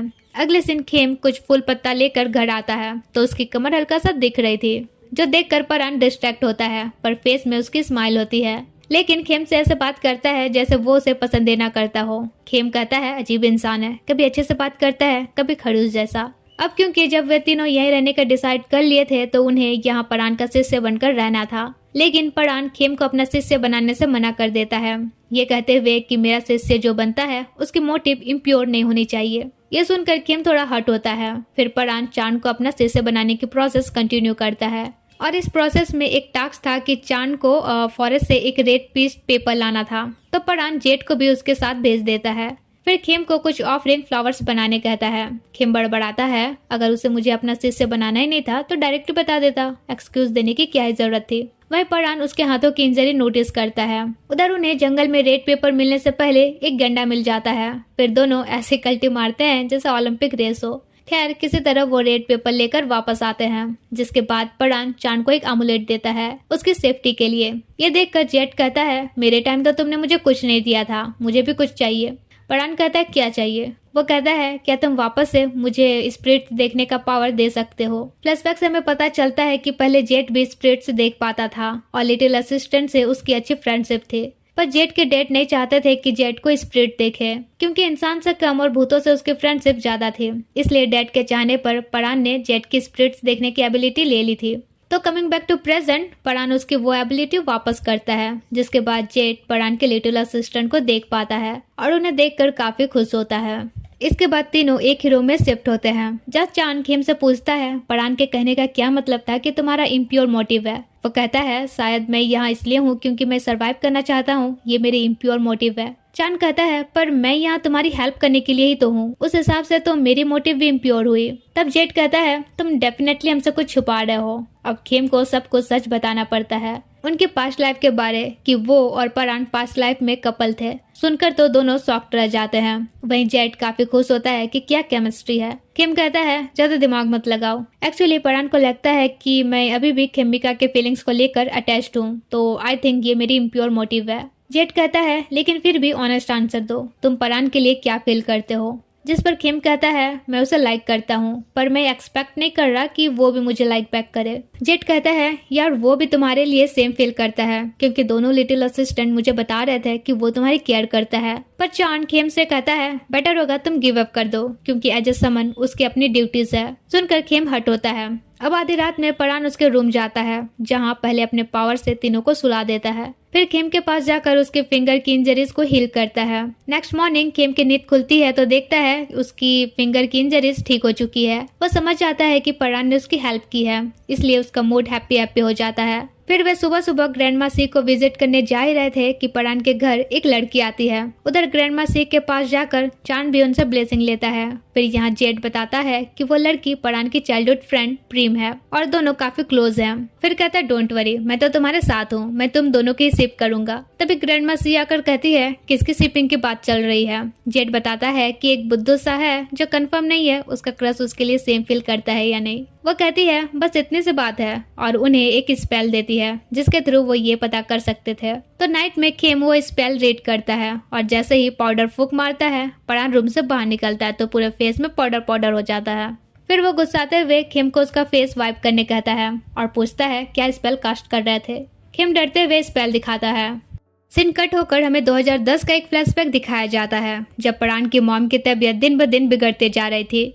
उनकी इस हालत की दोष उसके हस्बैंड अपने डैड को देते हैं। परान की मॉम की डेथ के बाद वो उनसे बहस करते हैं कि आपके ब्लैक मैजिक के बैकफायर से वो मर गई। इवन परान आपसे इन्फ्लुएंस होकर समन बनना चाह रहा है। ये सुनकर परान हर्ट होता है, मगर फिर भी वो समन बनने का डिसाइड करता है। सीन प्रेजेंट में आता है जहाँ स्पेल देखकर परान गुस्सा जाता है। कहता है मैंने कहा है ना इस लाइफ में हम दोनों एक दूसरे के लिए कुछ नहीं है, हमारे बीच कुछ पॉसिबल नहीं है, इसलिए गिव अप करो और मुझे कुछ करने के लिए फोर्स करना बंद करो। खेम रोते हुए कहता है इसका मतलब अब तक से तुम मेरी इसलिए हेल्प कर रहे थे क्योंकि मैं तुम्हें फोर्स कर रहा था, तो ठीक है अब से नहीं करूंगा, और चला जाता है। नेक्स्ट मॉर्निंग खेम सबके लिए ब्रेकफास्ट बनाता है, पर चान और जेट नोटिस करते हैं कि खेम अपसेट है। तभी परान आकर उन दोनों को व्हाइट मैजिक सिखाने के लिए अपने साथ चलने कहता है। खेम उसे रोकते हुए कहता है मैंने तुम्हारे लिए भी ब्रेकफास्ट बनाया है, जिस पर वो काफी रूड तरीके से कहता है मुझे नहीं खाना, चाहो तो तुम डॉगी को दे सकते हो। ये सुनकर खेम काफी हर्ट होता है। तभी वहाँ ग्रैंडमा सी आती है और खेम से कहती है मुझे विटल फोर्स कलेक्ट करने के लिए सिटी बुलाया गया है, तो तुम भी मेरे साथ चलो। वे सिटी निकल जाते हैं और एक घर पहुँचते हैं जहाँ एक लड़की की कंडीशन काफी खराब थी। उसकी मॉम ग्रैंडमा सी से कहती है कि इसने 2 दिनों से अपने बेबी को ब्रेस्ट फीडिंग भी नहीं कराया है। ग्रैंडमा सी कहती है इसकी विटल फोर्स इसके बॉयफ्रेंड के अराउंड है, तो पहले हमें इसकी विटल फोर्स कलेक्ट करनी होगी। वहीं खेम को यहाँ फील होता है कि आसपास रामपियंग भी मौजूद है। दूसरी तरफ परान चान को कुछ मंत्रास याद करने के लिए बुक्स देता है, फिर उसे मेडिटेशन करने कहता है। और इस दौरान चान अपने पास्ट लाइफ को देख पाता है, जहाँ हम देखते हैं कि चान और जेट पास्ट लाइफ में खेमिका के बेस्ट फ्रेंड डा और जिन थे, और पास्ट लाइफ में वे दोनों एक दूसरे के लवर भी थे। जिन डा से कहती है क्या हमें अपना रिलेशनशिप खेमिका को बता देना चाहिए, जिस पर डा कहती है पवात अभी ड्यूटी पर गया है, इस वक्त अगर हम उसे बताएंगे तो वो और लॉनली फील करेगी। और दोनों इस बात पर अग्री करते हैं कि जब पवात वापस आएगा तो वे लोग खेमिका को उनका रिलेशनशिप बता देंगे। अब अपना पास्ट लाइफ जानकर तो चान के होश उड़ जाते हैं, पर उसे अच्छा भी लगता है कि पास्ट लाइफ में जेट उसका लवर था। दूसरी तरफ ग्रैंडमा सी और खेम उस लड़की के बॉयफ्रेंड के घर जाते हैं, जहाँ ग्रैंडमा सी उसे कहती है कैसे बॉयफ्रेंड हो जो बेबी होने के बाद भी अपनी गर्लफ्रेंड को छोड़ दिए। वो बताता है मजबूरी है, मेरे घर वालों ने मेरी शादी किसी और से करा दी और अब मैं उसे नहीं छोड़ सकता। इसके बाद ग्रैंडमा सी उस लड़की की विटल फोर्स वापस लाती है, जिसके बाद वो लड़की ठीक हो जाती है। तो खेम और ग्रैंडमा सी भी रिटर्न जाने लगते हैं, जहाँ खेम उन्हें बताता है कि मुझे ऐसा फील हो रहा है रामपियंग यहीं कहीं है। तभी अंदर से उस लड़की की मॉम आकर उन्हें बताती है कि मेरी बेटी अपने बच्चे के साथ मिसिंग है। तब खेम जेट को कॉल करके बताता है कि आई थिंक रामपियंग हमारे साथ ट्रबल क्रिएट कर रही है। वही हम देखते हैं कि वो लड़की अपने बच्चे को लेकर अपने बीएफ के घर जाती है और पूछती है क्या तुम अब भी मुझसे प्यार करते हो या नहीं। तब तक परान वहां आकर उसे घर जाने कहता है, लेकिन वो अपने बीएफ से आंसर मांगती है कि बोलो तुम मुझसे प्यार करते हो या नहीं। इतने में उसके बीएफ की वाइफ भी बाहर आती है जो प्रेग्नेंट थी। ये देखकर वो लड़की अपने बीएफ से कहती है मतलब अब तुम मुझसे प्यार नहीं करते हो तो फिर ये बच्चा मुझे कैरी करने का जरूरत ही क्या है। ये सुन सबको लगता है कि रामपियंग ने उसे पोजेस कर लिया है, पर परान कहता नहीं, इसे किसी ने पोजेस नहीं किया है। वहीं अब वो लड़की अपने बच्चे को एक चलती गाड़ी की तरफ फेंकने वाली थी कि एक स्ट्रॉन्ग एनर्जी सब कुछ फ्रीज कर देती है। तुरंत उसका बीएफ बच्चा संभाल लेता है। फिर लड़की को होश आता है कि वो ये क्या कर रही थी। तब परान उसे कहता है तुम अपनी लाइफ के साथ जो करो मैं इन्वॉल्व नहीं होऊंगा, पर तुम बच्चे की लाइफ के साथ खिलवाड़ नहीं कर सकती। अगर इसे तुम नहीं पाल सकती तो ऑर्फनेज में डाल दो, मगर इसे मारने की कोशिश मत करो। वह उसके बीएफ को भी खूब सुनाता है और फिर वहां से चला जाता है। फिर खेम सिचुएशन संभालने के लिए परान को थैंक्स कहता है, जिस पर परान कहता है मैंने कुछ नहीं किया था। ग्रैंडमा से समझ जाती है कि बच्चे को किसने बचाया। वो रामपियंग से कहती है चलो तुम कितनी भी बुरी क्यों ना हो, एक माँ के दर्द का एहसास अब भी तुम में है। अगले दिन घर आने पर खेम जेट और चांद को उस लड़के का किस्सा बताता है कि एक्चुअल में उसे किसी ने पोजेस नहीं किया था। वो बस आउट ऑफ माइंड वैसा हरकत कर रहे थे क्योंकि वो अपने बॉयफ्रेंड से मूव ऑन नहीं कर पा रहे थे। तो अब मैंने भी सोच लिया है मैं परान को गिव अप करने वाला हूँ, क्योंकि एक तरफा प्यार दोनों को अनकंफर्टेबल कराता है। चांद उसके डिसीजन को सपोर्ट करते हुए कहता है हाँ अभी तुम्हारा फर्स्ट प्रायोरिटी अपने कर्ज को ब्रेक करना होना चाहिए। फिर सब सो जाते हैं, जहाँ सपने में चांद एक बार फिर अपने पास्ट लाइफ को देखता है जहाँ खेमिका की मौत हो जाती है। जिन काफी रो रही होती है और डा भी रोते हुए उसे संभाल रही होती है। तो ये पास्ट देखकर चांद सच में इधर रो रहा था और जिन जिन बड़बड़ा रहा था। ये सुनकर जेट सोचता है ये जिन कौन है, फिर उसे देखता रहता है। अब नेक्स्ट मॉर्निंग खेम परान को इग्नोर करने लगता है, जो कि परान से हजम नहीं हो रहा था। तभी उसके घर प्रेम और प्रेम के फादर आते हैं, जहाँ प्रेम उसे कहती है मुझे तुमसे एक हेल्प चाहिए थी। एक्चुअली मेरे कुछ स्टूडेंट्स बन रिबेलियन इंसिडेंट को प्ले करना चाहते हैं, तो मैं चाहती हूँ प्ले करने से पहले तुम हमारे लिए रिचुअल करो। अब क्योंकि वो एक होली रिबेलियन था तो परान रिचुअल के लिए मान जाता है। उधर बाहर प्रेम का भाई जिसका नाम पोंग था वो खेम से मिलता है और उसे फ्लर्ट करने लगता है। वहीं जेट उन्हें चुपके से देख रहा होता है। अब पोंग खेम से फ्लर्ट कर ही रहा था कि परान आकर उसे टोंट मारता है, तो पोंग भी उसे टोंट मारना नहीं छोड़ता है। इधर जेट सोचता है तो लव ट्रायंगल शुरू हो चुका है, क्योंकि परान पोंग से जेलस हो रहा था और खेम प्रेम से। उधर प्रेम अपने डैड से कहती है मैं परान के लिए सीरियस हूँ तो मैं उसका दिल जीत के रहूंगी। डैड भी कहते हैं ठीक है, मुझे भी तब जल्दी जल्दी ग्रैंड चाइल्ड चाहिए। वह उनका कन्वर्सेशन परान के लिटिल असिस्टेंट सुन लेते हैं। दूसरी तरफ जेट कहता है पक्का परान पोंग से जेलस हो रहा था। चांद बहस करने लग जाता है कि नहीं परान क्यों जेलस होगा, वो खेम के लिए कुछ फील नहीं करता है। फिर खेम से कहता है वैसे ये अच्छा ही है, पोंग तुम्हें अप्रोच कर रहा है, इससे तुम परान से जल्दी मूव ऑन हो पाओगे। तब जेट उसे बहस करने लगता है कि पोंग तो अभी अभी खेम के लाइफ में आया है, जबकि परान और खेम तो पास्ट लाइफ में कपल थे। ये काफी इंपॉर्टेंट बात है। सुनकर चांद शांत हो जाता है। फिर बातों बातों में जेट खेम को बताता है कि लगता है प्रेम परान को अप्रोच करना चाहती है और परान भी उसे रिजेक्ट करने के मूड में नहीं लग रहा था। ये सुनकर वो और हट होता है। फिर वो परान और उसके लिटिल असिस्टेंट की बातें भी सुन लेता है, जहाँ वे परान को प्रेम का इंटेंशन बता रहे थे कि वो तुम्हें अप्रोच करना चाह रही है, जिस पर परान कहता है उसका इंटेंशन बुरा नहीं है, इसलिए उसे रोकने की जरूरत नहीं है। ये सुनकर तो खेम और हट होता है।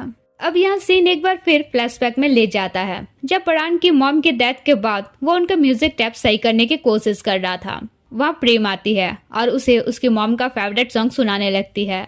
सॉन्ग सुनकर वो अपनी मॉम को मिस करने लगता है। प्रेम उसे कंफर्ट फील कराती है और कहती है हम बेस्ट फ्रेंड्स हैं, तो जब भी तुम्हें रोने का मन हो मेरे सामने रो सकते हो, मेरे सामने कूल रहने की जरूरत नहीं है। सीन वापस प्रेजेंट में आता है, जहाँ परान उन तीनों को ले जाता है जहाँ प्रेम के स्टूडेंट्स प्रोग्राम करने वाले थे। परान जेट से कहता है चांद और खेम यहाँ आउटसाइडर हैं, तो पहले लोकल स्पिरिट से परमिशन ले लो वरना ट्रबल क्रिएट हो सकती है। तब चांद और खेम लोकल स्पिरिट्स के लिए इंसेंस स्टिक्स जलाते हैं। फिर जेट उन्हें बताता है कि यहीं पर फीबुन रिबेलियन हुआ था, जहां एक बड़ा मैसेकर हुआ था। हजारों विलेजर्स, रिलीजियस लीडर्स, मॉन्क मारे गए थे, इसलिए इसे होली मैन रिबेलियन भी कहा जाता है। फिर खेम उन स्पिरिट्स को सेंस कर पाता है और वहीं वो रामपियंग को भी देख लेता है। इसके बाद परान रिचुअल कंप्लीट करता है। फिर खेम पूछता है क्या रामपियंग यहाँ के स्पिरिट्स को कंट्रोल कर सकती है, क्या मेरा यहाँ से चले जाना सही रहेगा, जिस पर परान कहता है डोंट वरी, रामपियंग यहाँ ट्रबल क्रिएट नहीं कर सकती। अब खेम थोड़ा अनकंफर्टेबल फील कर रहा था, तो ये देख परान उसे अपना एमुलेट देता है। तभी कुछ बैम्बूज उसके ऊपर गिरने वाले होते हैं तो परान उसे प्रोटेक्ट कर लेता है, लेकिन खुद थोड़ा इंजर्ड हो जाता है। ये देख प्रेम उसे मेडिसिन लगाने ले जाती है, जिससे खेम को बिल्कुल अच्छा नहीं लगता। फिर वो कुछ बच्चों की हेल्प करने लगता है, तभी उसके पास पोंग आता है और अब ये देखकर परान को अच्छा नहीं लगता। दूसरी तरफ चांद जेट को देखकर स्माइल कर रहा होता है। तब जेट उसके ग्लासेस में कलर लगा देता है। चांद ग्लासेस उतारता है तो जेट कहता है, तुम विदाउट ग्लासेस बहुत कूल दिखते हो। एग्जैक्टली यही डायलॉग उसने पास्ट लाइफ में भी कहा था। इसलिए चांद के मुंह से निकल जाता है, ओह कम ऑन जिन। जेट सोचता है ये जिन कौन है। थोड़ी देर बाद स्टूडेंट्स का प्रोग्राम स्टार्ट होता है। इसी बीच जेट, खेम और परान रामपियंग को देख लेते हैं। वो कहती है यहाँ काफी अच्छा टाइम पास हो रहा है और अपनी पावर से सबको हार्म करने लगती है, लेकिन लोकल स्पिरिट्स मिलकर उसी की हालत खराब कर देते हैं। जेट परान से पूछता है, तुमने बिना स्पेल कास्ट किए उसे कंट्रोल कैसे किया? परान कहता है, मैंने कुछ नहीं किया, उसे यहाँ के लोकल स्पिरिट्स कंट्रोल कर रहे हैं। जो उनकी डिसरेस्पेक्ट करेगा उनका अंजाम बुरा होगा। उधर रामपियंग कहती है, इस बार खेम तुम बच गए, नेक्स्ट टाइम नहीं बचोगे। अगले दिन प्रेम परान से पूछती है, क्या मैं तुम्हें अप्रोच कर सकती हूँ? जिस पर वो कहता है, मैं तुम्हें एक अच्छा दोस्त मानता हूँ। तब वो उसे एक पार्सल देते हुए कहती है, इसे देखकर मुझे बाद में मेरे सवाल का जवाब देना। परान वो पार्सल एक्सेप्ट कर लेता है। ये देखकर खेम और हट होता है। परान उसे देख लेता है और पूछता है, क्या कोई बात है? जिस पर खेम कहता है, नहीं, बस पोंग मुझे टेम्पल फेयर ले जाना चाहता था, वही बताने वाला था। परान थोड़ा जेलसी में पूछता है, क्या सिर्फ तुम दोनों जाओगे? वो कहता है, नहीं, चांद और जेट भी जाएंगे। अगले दिन में पोंग सबको पिक करने आता है। चांद जेट से कहता है, क्या लगता है खेम और पोंग की केमिस्ट्री बनेगी? जेट कहता है, यार पहले तुम अपना गलत शिपिंग गिव अप करो। इधर परान अपने लिटिल असिस्टेंट को उन सब पर नजर रखने भेज देता है। कुछ देर बाद सब मेला में पहुंचते हैं, जहाँ पोंग खेम को अप्रोच करने में कोई कमी नहीं कर रहा था। इसी बीच जेट चांद को जबरदस्ती डांस करने ले जाता है, जहां चांद तो सिर्फ जेट को ही देखे जा रहा था। इधर दोनों असिस्टेंट परान को पूरी रिपोर्ट देते हैं कि अभी खेम और पोंग ये कर रहे हैं, वो कर रहे हैं, दोनों हॉरर हाउस गए हैं, पोंग ने डर से खेम का हाथ पकड़ा हुआ है। और ये सब सुनकर परान और जेलस होता है। उधर पोंग खेम से कहता है, मुझे तुमसे कुछ कहना है। खेम कहता है, मुझे पता है तुम क्या कहना चाहते हो और ना ही कहो तो अच्छा रहेगा। पोंग कहता है, यार प्रपोज करने से पहले ही तुम रिजेक्ट कर दिए। कोई नहीं, लगता है तुम्हारे दिल में ऑलरेडी कोई है। इसी बीच पोंग का एक राइवल वहां आ जाता है और बातों बातों में फाइटिंग स्टार्ट हो जाती है। पर क्योंकि वे गैंग में थे तो पोंग खेम को लेकर भागने लगता है। तब उनकी नजर जेट पर जाती है तो जेट भी चांद को भागने कहता है, लेकिन वो बंदा ब्लैक मैजिक करता है जिससे बहुत सारी बीज उन्हें घेर लेती हैं। जेट पोंग से कहता है, तुम्हारे पास लाइटर है ना, तुम खेम और चांद को ले जाओ, बीज को मैं कुछ देर तक रोके रखता हूँ। तो वे तीनों निकल जाते हैं। उधर असिस्टेंट्स परान को यहाँ का सिचुएशन बताते हैं। तब वो तुरंत अपना पावर यूज करता है। इधर इससे पहले कि सारे बीज जेट पर अटैक करते, चांद वापस आकर उसके लिए प्रोटेक्शन शील्ड बना देता है। फिर वे मौका पाकर भाग जाते हैं और एक गाड़ी में छिप जाते हैं। अब इस दौरान दोनों एक दूसरे के काफी क्लोज हो जाते हैं और इतना क्लोज हो के चांद के लिए होल्ड बैक करना मुश्किल हो रहा था, क्योंकि ऑलरेडी वो जेट से प्यार करने लगा था।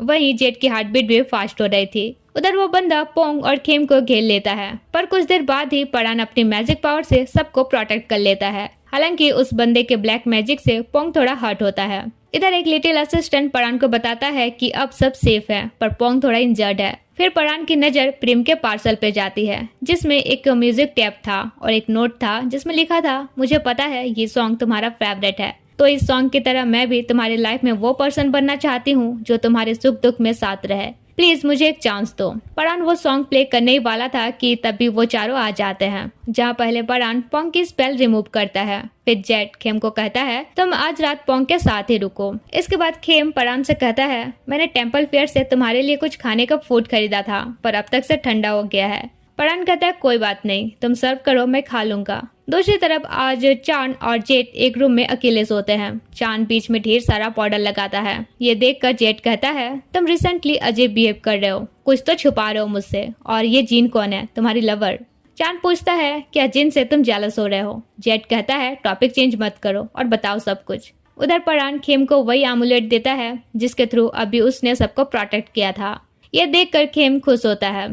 फिर परान नोटिस करता है कि उसके नेक में इंजरी है, तो उसे मेडिसिन लगा देने लगता है। खेम पूछता है, क्या तुम मुझसे गुस्सा हो? वो कहता है, हाँ, पर तुमसे नहीं, पोंग से।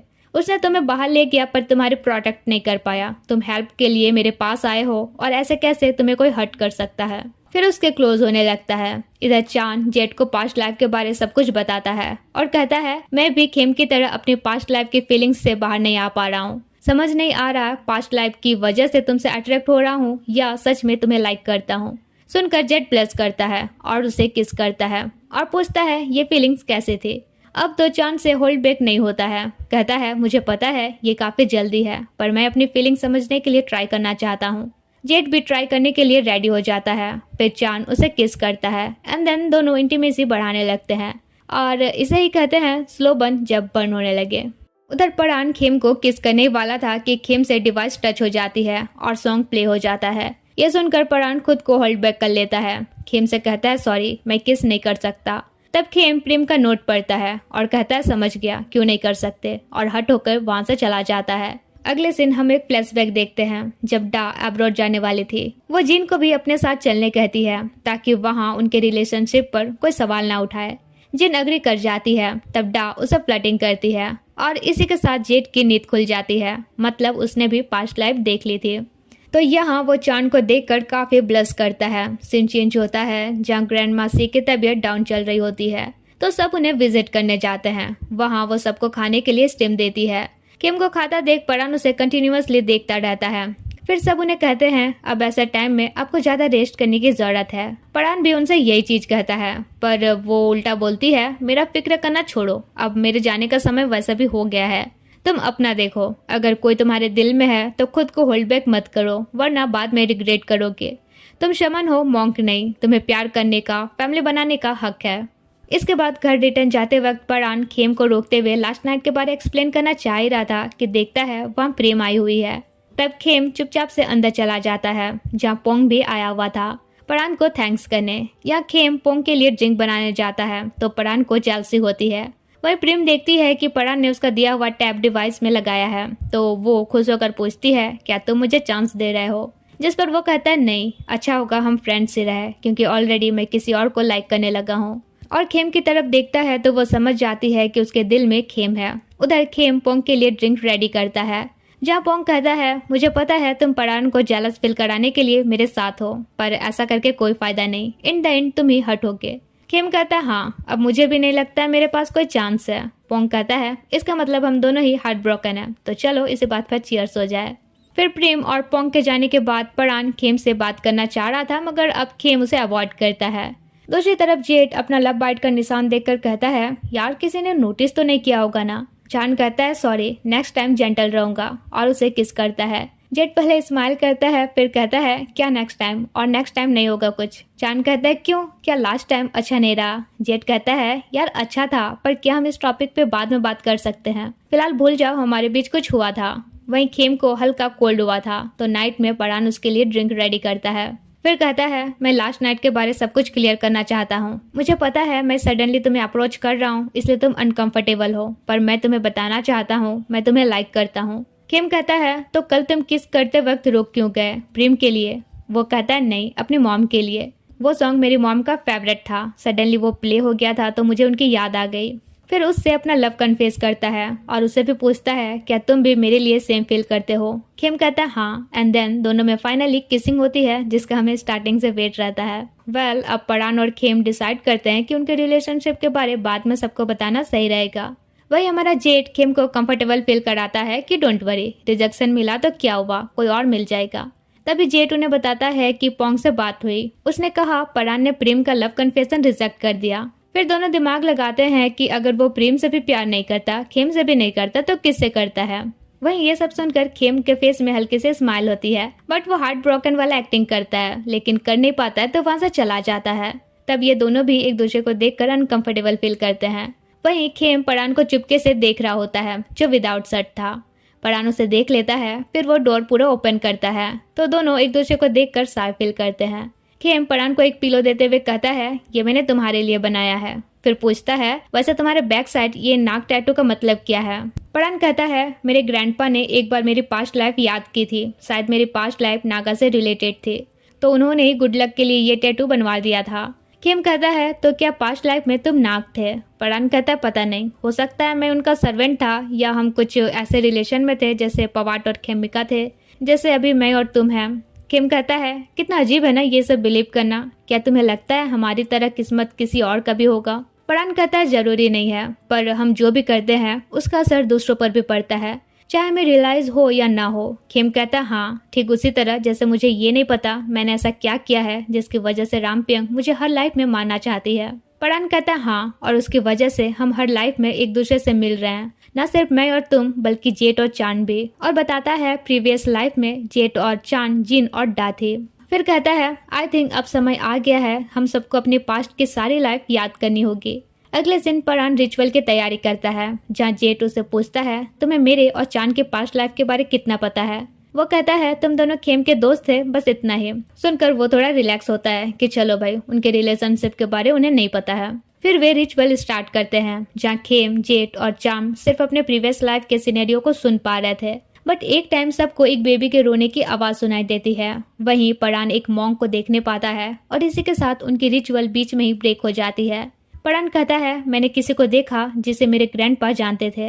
तुरंत वो कुछ ढूंढने लगता है और उसे एक फोटो मिलता है जिसमें उसी मॉन्क के साथ उसके ग्रैंडपा और ग्रैंडमा सी थे। नेक्स्ट दिन वो खेम के साथ ग्रैंडमा सी से उस मॉन्क के बारे पूछता है, जहाँ वो बताती है कि उसका नाम कसिम है। अभी उससे मेरी कांटेक्ट नहीं है, पर मैं उसे कांटेक्ट करने की कोशिश करूंगी। परान कहता है, अगर कांटेक्ट कर पाओगे तो उनसे बोलना हमें उनकी हेल्प चाहिए। वहीं उनकी भी तबीयत बिगड़ती जा रही थी, तो दोनों उन्हें रेस्ट करने कहते हैं। रात में रिटर्न आते वक्त खेम परान से कहता है, अगर ग्रैंडमा सी के लिए तुम वरीड हो तो उन्हें अपने घर में क्यों नहीं रख लेते? परान कहता है, भले ही मैं व्हाइट मैजिक यूज करता हूँ, पर मेरे घर में ब्लैक मैजिक के स्टफ भी हैं, तो इससे उन पर नेगेटिव इफेक्ट पड़ेगा। खेम कहता है, डोंट वरी, उन्हें कुछ नहीं होगा, और उसे हक करके कंफर्ट फील कराता है।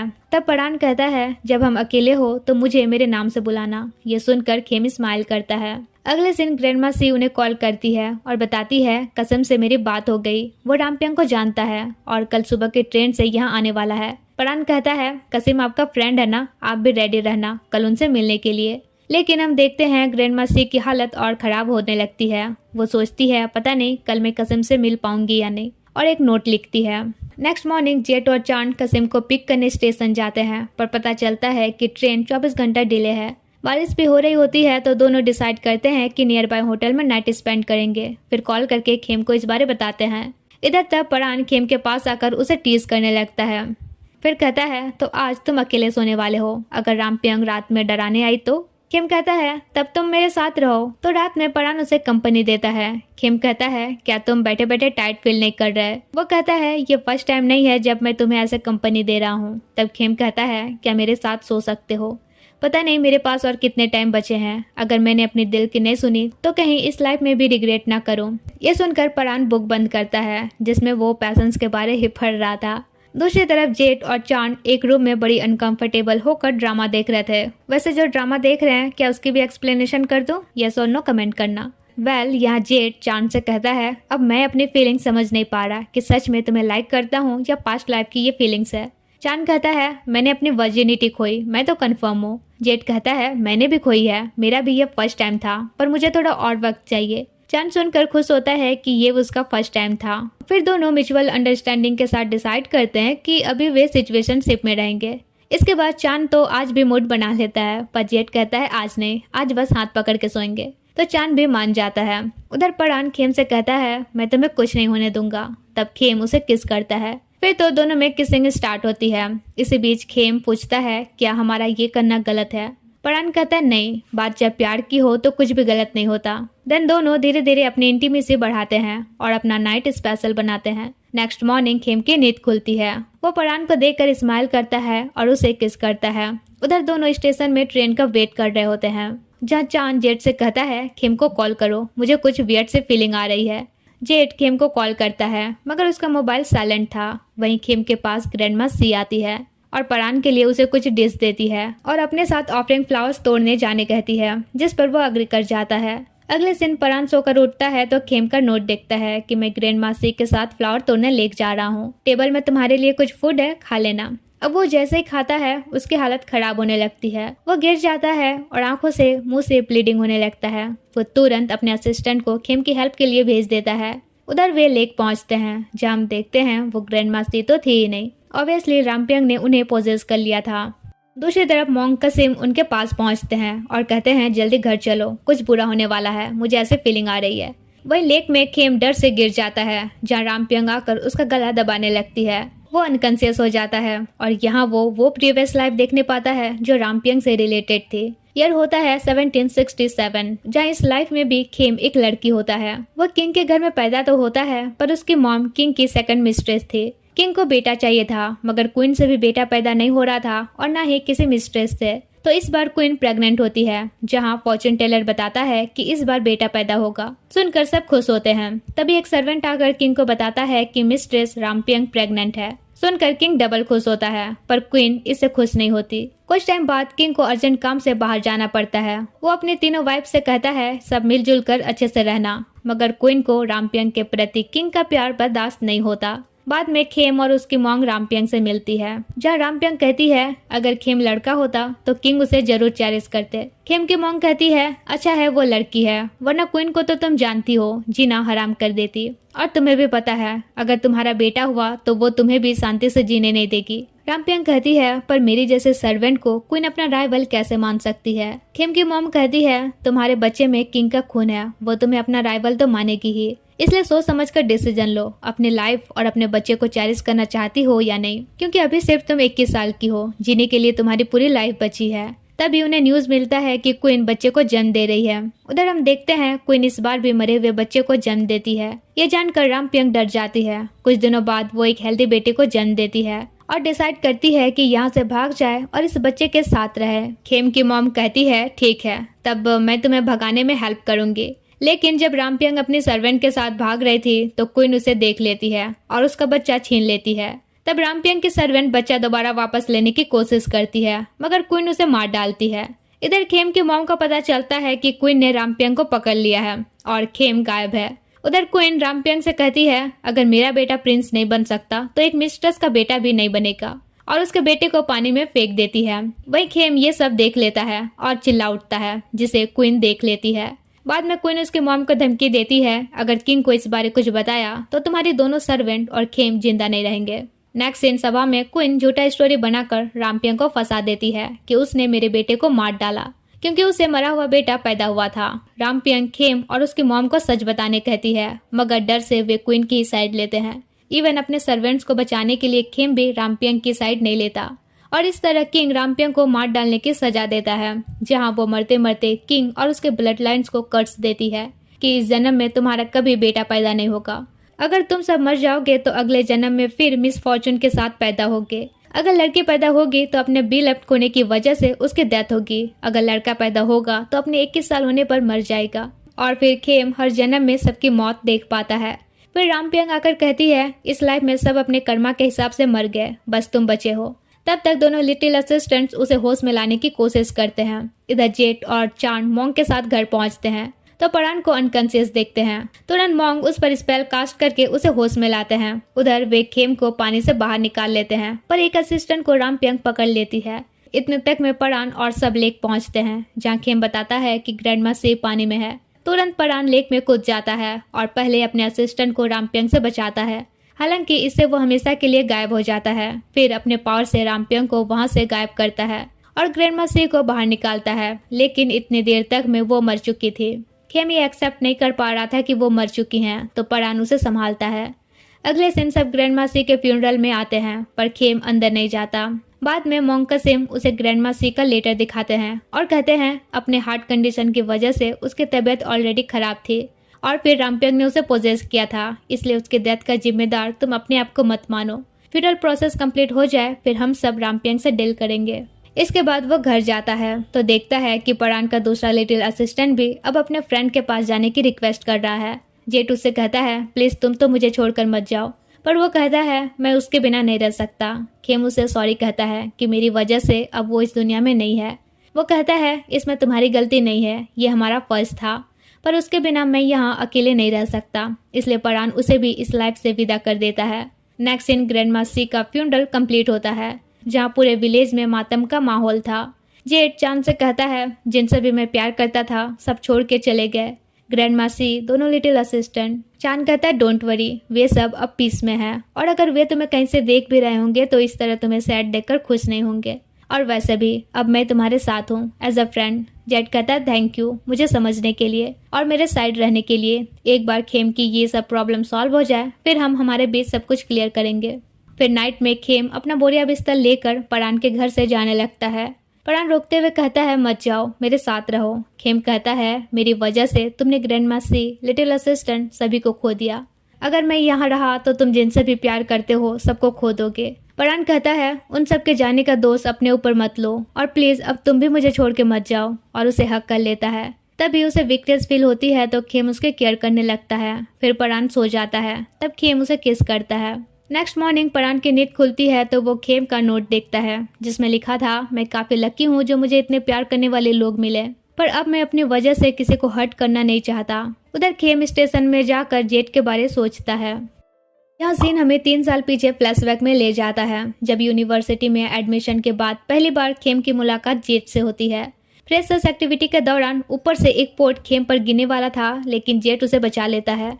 तभी वहाँ खेम एक घोस्ट को देख पाता है और उस वक्त जेट भी घोस्ट को देख पाता था, तो वो खेम को कुछ कुछ होली चीजें देता है जैसे वाटर, एमुलेट, तालिस्मान ये सब। फिर कहता है ये प्रोटेक्शन के लिए मेरे मास्टर ने मुझे दिया है। दोनों की बातें साथे होती है और दोनों फ्रेंड्स बन जाते हैं। खेम उसे अपने कर्ज के बारे भी बताता है तो जेट कहता है कोई नहीं, अब से तुम मुझसे हर चीज शेयर कर सकते हो, चाहे इंसान से रिलेटेड हो या घोस्ट से, पर अब से तुम मुझे मत छोड़ना क्योंकि मेरा भी कोई फ्रेंड नहीं है।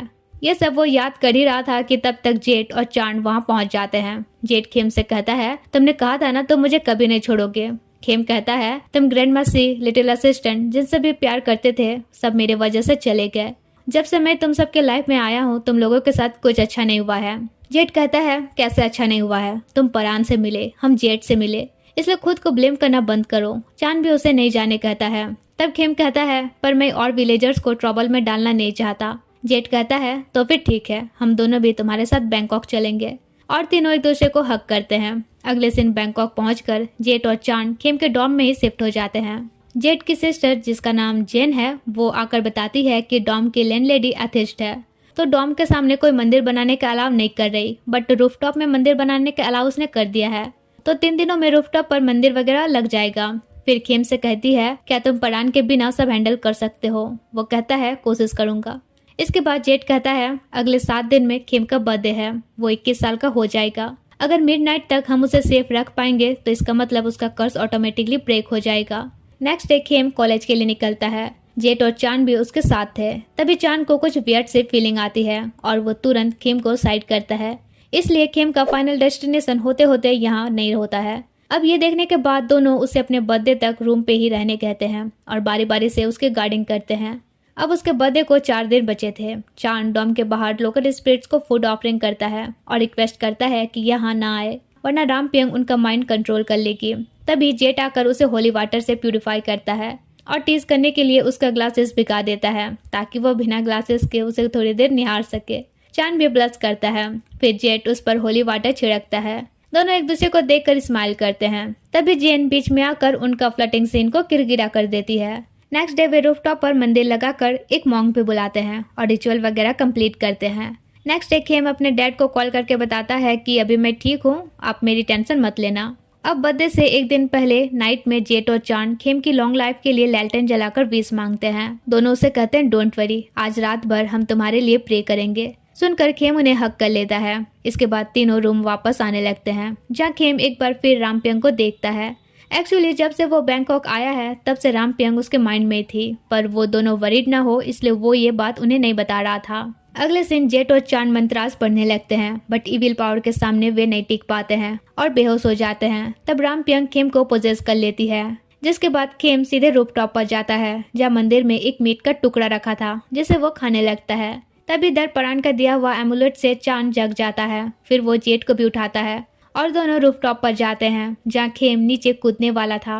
वे रामपियंग को ऐसा करने से मना करते हैं, पर खेम कूद ही जाता है और इसी के साथ परान की नींद खुलती है, यानी ये उसका सपना था। तभी वहाँ जंगल का गार्डियन यानी हमारा फुचोंग आकर कहता है जो सपना अभी तुम देखे कल वो होने वाला है, इसलिए तुम्हारे पास 24 घंटे टाइम है। परान उससे पूछता है तो मेरी हेल्प क्यों कर रहे हो।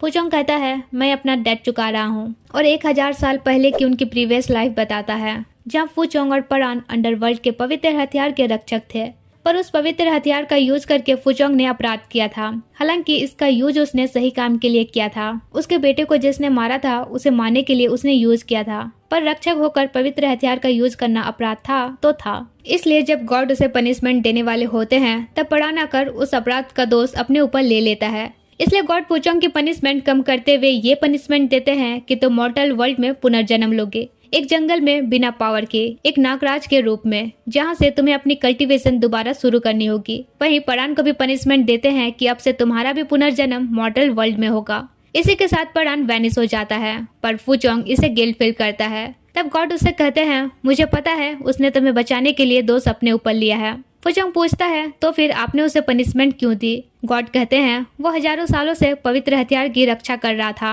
पर मुझे पता है वो प्यार के लिए तरसता है, इसलिए मैंने उसे पनिशमेंट नहीं ब्लेसिंग दी है। उसे हर जन्म में मॉर्टल्स और गॉड दोनों का प्यार मिलेगा।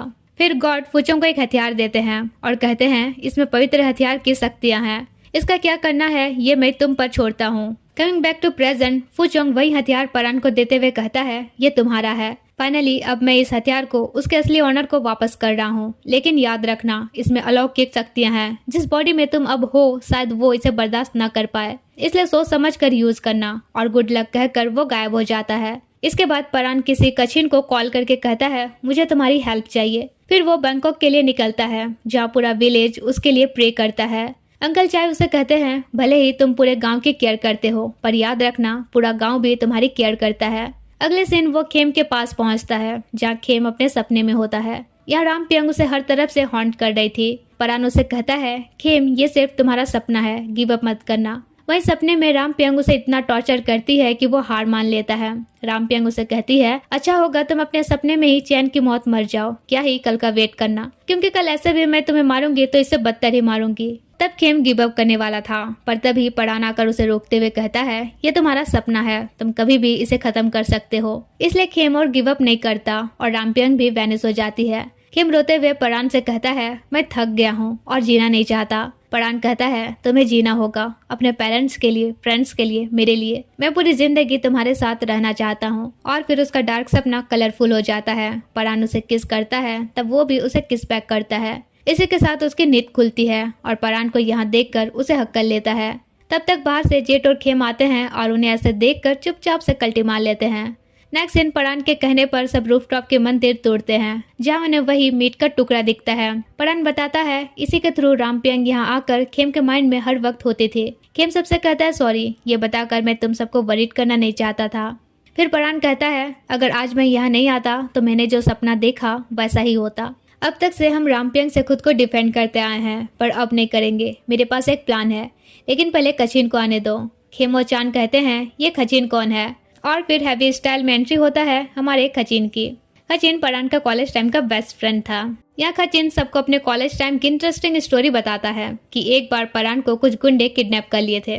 तब मैं एकदम हीरो स्टाइल में उसके पास गया। पता चला वे लोग परान को इसलिए किडनैप किए थे क्योंकि मैं काफी हॉट बंदा था और एक बंदे की गर्लफ्रेंड उसे छोड़कर मेरे पास आ गई थी। तो परान को छुड़ाने के लिए मैंने उस बंदी को भी गिव अप कर दिया और फिर उनसे फाइट करने को रेडी भी हो गया। तभी जेन फ्लैशबैक में ब्रेक लगाती है और कहती है, कम ऑन खचिन, ये स्टोरी तो बिल्कुल भी सच नहीं है। और सच बताती है कि खचिन एक नंबर का प्ले बॉय था, वैसे अब भी है। तो उसे सबक सिखाने के लिए कुछ बंदे परान को किडनैप कर लिए थे, मगर खचिन के आने से पहले परान उनका निपटारा कर चुका था।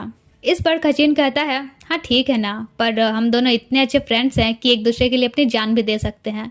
फिर वो जेट से फ्लर्टिंग करने लगता है। ये देख चांद तो भाई काफी जेलस होने लगता है। फिर परान एक स्पेल कास्ट करता है और सबसे कहता है, यहाँ हम जो भी बातें करेंगे वो रामप्यंग नहीं सुन पाएगी। और जेन से पूछता है, तुम अभी भी कठपुतली जादू टोटके यूज करती हो ना, हमें उसकी जरूरत होगी। और फिर सबको अपना प्लान बताता है कि 400 सालों में रामप्यंग की पावर काफी स्ट्रांग हो चुकी है। इवन खेम के बर्थडे दिन उसकी पावर पीक पर होगी और उसे मैं भी कंट्रोल नहीं कर सकता, पर हम उसे कुछ वक्त के लिए डिस्ट्रैक्ट कर सकते हैं। खेम कहीं भी रहे वो खेम को सेंस कर सकती है। तो मैं खेम की कुछ चीजें तुम सबको दूंगा जिससे वो कुछ टाइम के लिए कंफ्यूज रहेगी कि खेम कहाँ है। और जेन के कठपुतली जादू टोटके का यूज करके मैं तुम में से किसी को फेक खेम बनाने वाला हूँ। पर रामप्यंग ज्यादा देर तक बेवकूफ नहीं बनी रहेगी। उसे जैसे ही पता चलेगा कि तुम खेम नहीं हो, वो तुम्हें मार भी सकती है या कुछ भी कर सकती है, लेकिन हमें बस उसे मिडनाइट तक डिस्ट्रैक्ट करना है, फिर तो खेम सेफ रहेगा। तो अपने आप को बलि का बकरा बनाने के लिए जेट फेक खेम बनने के लिए रेडी हो जाता है। अब प्लान के अकॉर्डिंग वो खेम का कुछ बाल जेन को देता है ताकि वो खेम की कठपुतली बना सके। वहीं चांद को खजिन के साथ फास्ट कार राइडिंग प्रैक्टिस के लिए भेजता है, जहाँ फर्स्ट राउंड पे ही चांद की हालत खराब हो जाती है। खजिन उससे कहता है ये तो काफी स्लो था, रामपियंग से बचना है तो इससे भी स्पीड चाहिए, वैसे तुम ड्राइव नहीं कर पाओगे तो मैं कर लूंगा। जेट कहता है चांद कर सकता है, बस 2-3 राउंड प्रैक्टिस करने की जरूरत है। खजिन कहता है लगता है तुम इस पर काफी भरोसा करते हो। जेट कहता है नो मैटर जो भी होगा मैं इसके साथ ही जाऊंगा, ना कि तुम्हारे साथ।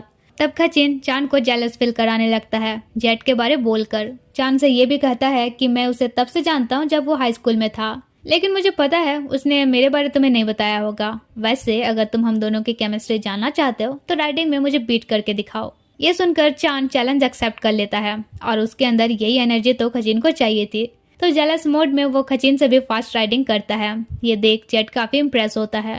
इधर खेम काफी नर्वस था तो परान उसे हक करके कहता है डोंट वरी, तुम्हें कुछ नहीं होगा, तुम बस सब पर भरोसा रखो। तब खेम भी उसे हक कर लेता है। नेक्स्ट सीन रामपियंग सबको खत्म करने के लिए अपनी भूतिया सेना जमा करती है। अब नाइट में वे सब 2 कार में डिवाइड होते हैं, जहाँ जेट और चांद के जाने से पहले जेन चांद से कहती है इसे प्रोटेक्ट करना। वो कहता है हाँ। फिर खजिन उससे कहता है क्या तुम मेरे और जेट के बारे नहीं जानना चाहते। वो कहता है नहीं, तुम दोनों का जो भी पास था उसे मुझे फर्क नहीं पड़ता, अभी वो मेरे लिए क्या फील करता है ये मैटर करता है। फिर परान सब पर होली वाटर छिड़कता है एंड देन वे 2 कार में डिवाइड होकर चले जाते हैं। रामपियंग खेम को सेंस करती है और उस कार के पीछे अपनी भूतिया सेना लगा देती है, जहाँ चांद के साथ खेम था, मगर वो खेम नहीं था, हमारा जेट था। चांद काफी नर्वस था तो जेट उसे फोकस करने कहता है। इतने में भूतिया सेना उन तक पहुंच जाती है, जहां चांद अपनी कार स्पीड जितना हो सके उतना बढ़ा देता है, लेकिन कुछ देर में रामपियंग उन्हें रोक लेती है। हालांकि ये होना ही था पर समय से थोड़ा पहले ही हो जाता है, इसलिए जेट उसे अपनी बातों से उलझाने की कोशिश करता है। अब क्योंकि कठपुतली स्पेल की वजह से वो जेट को खेम समझ रही थी, पर चांद गलती से उसे जेट बुला लेता है और रामपियंग को पता चल जाता है कि ये जेट है। गुस्सा से वो जेट को मारने लगती है। तब चांद कहता है प्लीज इसे छोड़ दो, हमने तो तुम्हारा कुछ नहीं बिगाड़ा है। रामपियंग कहती है खेम कहाँ है बताओ, तब मैं इसे छोड़ दूंगी। तब वो बताता है कि वो और परान डॉर्मेट्री में ही है। ये सुनकर सारे स्पिरिट्स गायब हो जाते हैं। चांद जेट को जगाते हुए कहता है प्लीज उठ जाओ, तुमने तो कहा था तुम मुझे छोड़कर कभी नहीं जाओगे। अब जेट तो पोजेस्ड हो चुका था, इसलिए चांद को पूल में ले डूबता है। दूसरी तरफ हम परान और खेम को डॉब में देखते हैं। तभी उनके पास रामपियंग आती है और उन्हें मार देती है, पर ये दोनों भी परान और खेम नहीं थे, बल्कि जेन की कठपुतली जादू टोटके का पावर था। ये देखकर वो गुस्सा ही जाती है और जेन को ऐसा मारती है कि वो बेहोश हो जाती है। वही हम देखते हैं कि परान और खेम खचिन के साथ विलेज निकल रहे हैं, पर खचिन को थ्रिलिंग के साथ साथ रोमांस भी देखना था तो जानबूझकर 2 सीटर कार लेता है और परान और खेम को एक साथ बैठा देता है। खेम परान से पूछता है क्या मैं भारी हूँ, वो कहता है नहीं, और उनका ये सब बातें सुनकर खचिन अलग ही मजे ले रहा होता है। दूसरी तरफ जेट पानी में बेहोश हो जाता है। तब चांद उसे किस करता है। सिन यहाँ उनके पास्ट लाइफ में ले जाता है जब जिन डाक के साथ अब्रॉड जाने वाली थी, पर जैसे ही उसकी मॉम को पता चलता है कि वो किसी लड़की से प्यार करती है, मॉम उसकी शादी एक लड़के से फिक्स्ड कर देती है। शादी वाले दिन चुपके से डा आकर कहती है मैं आज ही अब्रॉड जा रही हूँ, किसी और से तुम्हारी शादी मैं नहीं देख पाऊंगी। जिन भी उसके साथ जाने खोजती है, मगर डा कहती है नहीं, अपने पेरेंट्स का दिल दुखाकर हम खुश नहीं रह सकते। Big disclaimer, this statement doesn't fit nowadays. Just do what you want. If you can't make yourself happy, you never make anyone happy. Well, जिन कहती है I hope हम किसी जन्म में दोबारा मिलेंगे जहाँ सेम जेंडर मैरिज एक्सेप्टेबल होगा और हम एक दूसरे से शादी कर पाएंगे। डा कहती है हाँ, और दोनों एक दूसरे को लास्ट टाइम किस करती है। इसी के साथ सीन यहाँ प्रेजेंट में आता है, जहाँ अब जेट को होश आ जाता है, मगर चांद अब बेहोश हो जाता है। जेट उसे पानी से बाहर निकालता है और उसकी ब्रीदिंग वापस लाने की कोशिश करता है। रोते हुए कहता है अब तो हम ऐसे वक्त पैदा हुए हैं जब सेम जेंडर मैरिज अलाउ है, बिना शादी किए तुम मुझे छोड़कर नहीं जा सकते। और तभी चांद भी सांस लेने लगता है। कहता है इस लाइफ में हमारी कहानी अधूरी नहीं रहेगी। जेट उसे तो किस कर लेता है। वहीं रामपियंग अपने सेंस से पता कर लेती है कि वे विलेज गए हैं। उधर विलेज में मोंकसम रिचुअल की तैयारी कर चुके थे। वे दोनों से कहते हैं वो आ रही है। परान खेम से कहता है कुछ भी हो जाए इस रिंग से तुम बाहर मत निकलना, और खुद उस रिंग से बाहर निकलता है। तब रामपियंग वहां पहुंचती है, मगर रिंग के अंदर नहीं जा पाती। इधर परान उसे चैलेंज करता है तो पहले वो उससे ही निपटने लगती है, जिस पर वो कहता है मैंने आसपास के सभी स्पिरिट्स को कंट्रोल कर लिया है, कोई तुम्हारे बुलाने पर नहीं आएगा। वो कहती है अच्छा, मैं तो डर ही गई। कोई नहीं, तुम मुझे ही अकेले झेल कर दिखाओ। तब परान गायब हो जाता है। वो कहती है तुम्हें क्या लगता है बस इस गायब होने के पावर से तुम मुझे हरा लोगे। फिर अपने पावर से उसे कंट्रोल करने लगती है। परान भी उसके अगेंस्ट में स्पेल कास्ट करने लगता है। एंड इसी बीच कशिन आवाज देता है कि मिडनाइट पार हो गया है। आवाज से वो डिस्ट्रैक्ट होती है। तब परान उसे गिरा देता है और कहता है मिडनाइट पार हो चुका है, खेम अब 21 साल का हो चुका है, अब तुम उसे जाने दो।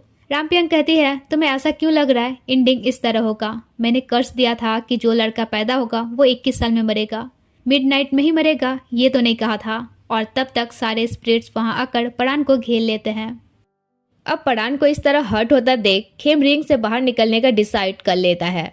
पर मोंग कसम उससे कहते हैं परान पर भरोसा रखो, लेकिन वो परान को बचाने के लिए रामपियंग से कहता है प्लीज ये सब बंद करो, तुम्हारा शिकार मैं हूं तो प्रॉमिस करो अगर मैं इस रिंग से बाहर निकलूं तो तुम किसी और को हर्ट नहीं करोगी।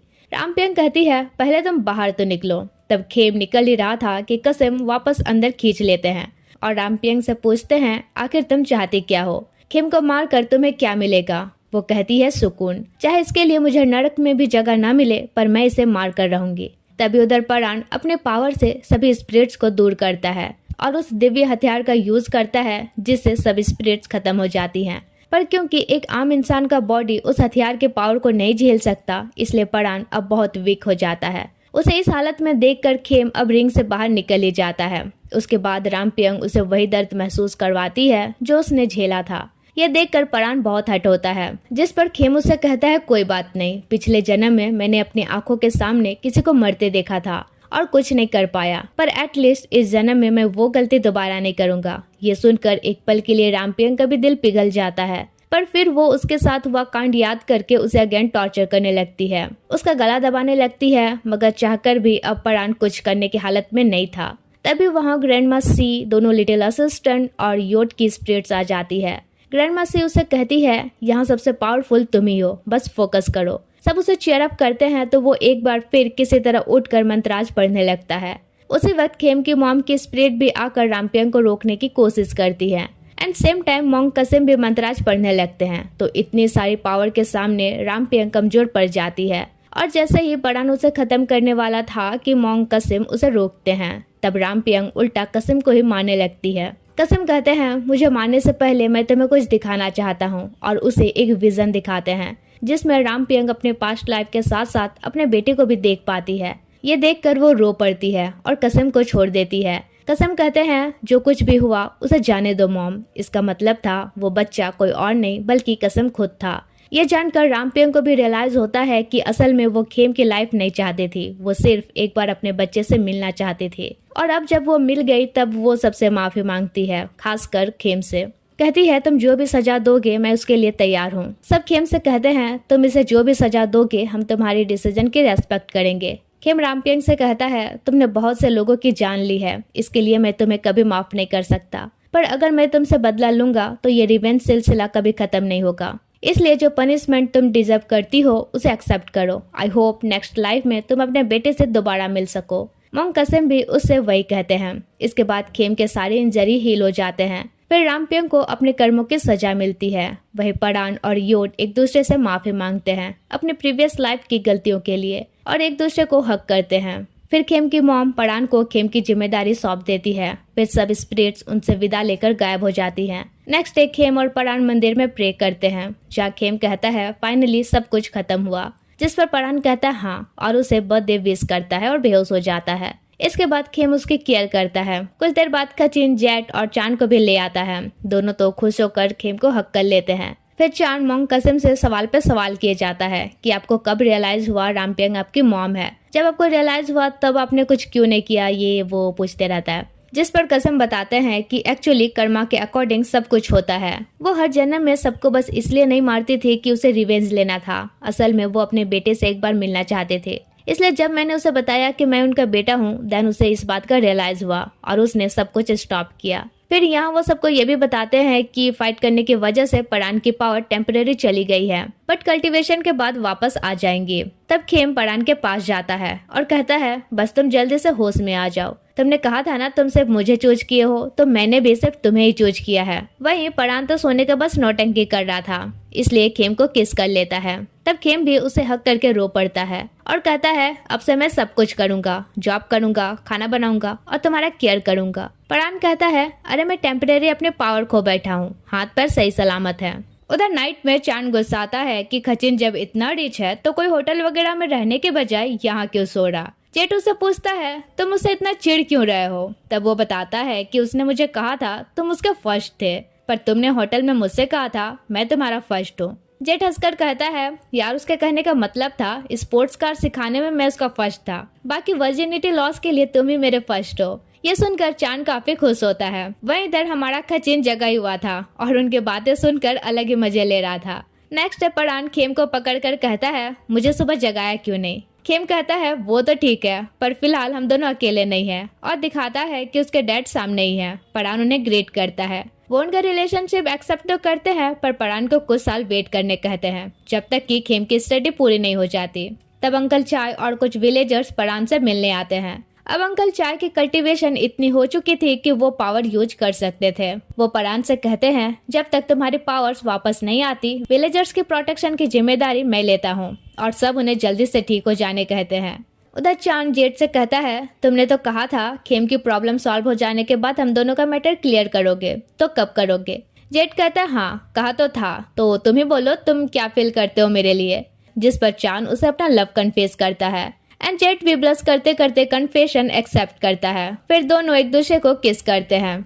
इधर खेम परान के रूम जाता है जहाँ परान कहता है समन की कल्टीवेशन के दौरान मैं फिजिकल इंटीमेसी नहीं कर सकता, तो क्या कल्टीवेशन शुरू करने से पहले आज हम अपना नाइट स्पेशल बना सकते हैं। खेम तो तुरंत रेडी हो जाता है और उसे देखता रहता है। परान फ्लर्ट करता है कि सामने होकर भी देख सकते हो एंड उसे किस करता है। फिर कहता है क्या तुम भी ये सब चाहते हो या मुझे खुश करने के लिए बस कर रहे हो।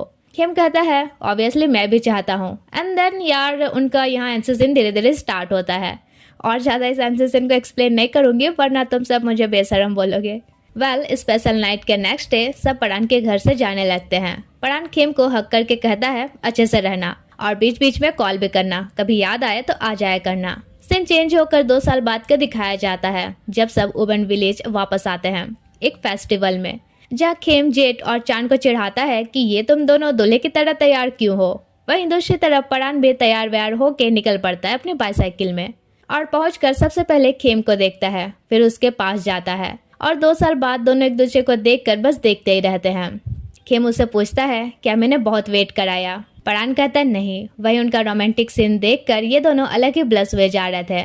फिर यहाँ वे अपनी ग्रेजुएशन सेरेमनी की कुछ फोटो खिंचाते हैं। इसके बाद वे फेस्टिवल में जाते हैं जहाँ जेट अपने डैड से चांद को इंट्रोड्यूस कराता है कि ये मेरा बॉयफ्रेंड है, जिस पर डैड चांद से कहते हैं एक दूसरे का ख्याल रखना और खुश रहना। बाय द वे अगर हम अपने पार्टनर को हमारे इंडियन पेरेंट्स से ऐसे इंट्रोड्यूस कराएंगे तो पहले तो कनपट्टी पे झापड़ पड़ेगा, बातें बाद में होंगी। उधर जैन और खचिन का एक दूसरे से पट्टी तो नहीं खाता था, पर जैन खचिन से थैंक्स कहती है इतनी हेल्प करने के लिए। फिर पोंग सभी को प्रेम की वेडिंग इनविटेशन कार्ड देता है और खेम से पूछता है और बताओ अभी परान के साथ रिलेशनशिप में हो या ब्रेकअप हो चुका है। तब परान आकर कहता है हमारा ब्रेकअप होना तो इम्पॉसिबल है। फिर सब फेस्टिवल एंजॉय करते हैं। कुछ देर में बारिश होने लगती है तो सब घर भागते हैं। अगले दिन चारों एक टेम्पल जाते हैं। पहले वे चारों प्रे करते हैं। फिर परान खेम को एक पेपर देता है जिसमें एक शुभ मुहूर्त का डेट लिखा था, जनवरी 21, 2028। खेम कहता है ये क्या है। परान कहता है हमारी वेडिंग डेट और उसे शादी के लिए प्रपोज करता है। सुनकर खेम तो सुपर खुश होता है और हाँ कह देता है। वह उन्हें देखकर चांद जेट से कहता है और हमारी शादी का क्या ख्याल है। जेट कहता है एक बार खेम की हो जाए फिर हम दोनों भी कोई अच्छी सी डेट चूज करेंगे। लिटरली यार जेट जैसा दोस्त मिलना किस्मत की बात होती है जो हर चीज में तुम्हें आगे रखे। अब वो सीन चेंज होकर कुछ साल बाद का दिखाया जाता है जब हम खेम और परान का वेडिंग सर्टिफिकेट के साथ साथ एक एडॉप्शन सर्टिफिकेट भी देखते हैं। और दोनों ने किसी और को नहीं बल्कि लिटिल असिस्टेंट को ही अडॉप्ट किया था जो इस बार मॉर्टल वर्ल्ड में पैदा हुए थे। तो यहाँ उनकी क्यूट सी फैमिली वाकई काफी हैप्पी थी। परान खेम को हैंड किस करते हुए सब कुछ के लिए थैंक्स कहता है, जिस पर खेम कहता है हर रोज थैंक्स करने की जरूरत नहीं है। तब परान उसे फ्लर्टिंग करता है और एक किस के साथ यही कहानी एंड होती है। तो खेम जीरा सिर्फ कर्स, स्पिरिट्स और फेट की कहानी नहीं है, ये कहानी है प्यार की ताकत की, जो हमें दिखाती है कि चाहे किस्मत कितनी भी बुरी क्यों ना लगे, अगर दिल में विश्वास हो तो डेस्टिनी भी बदली जा सकती है। ठीक है, फिर मिलते हैं नेक्स्ट स्टोरी में किसी और इंटरेस्टिंग कहानी के साथ। तब तक के लिए बाय बाय।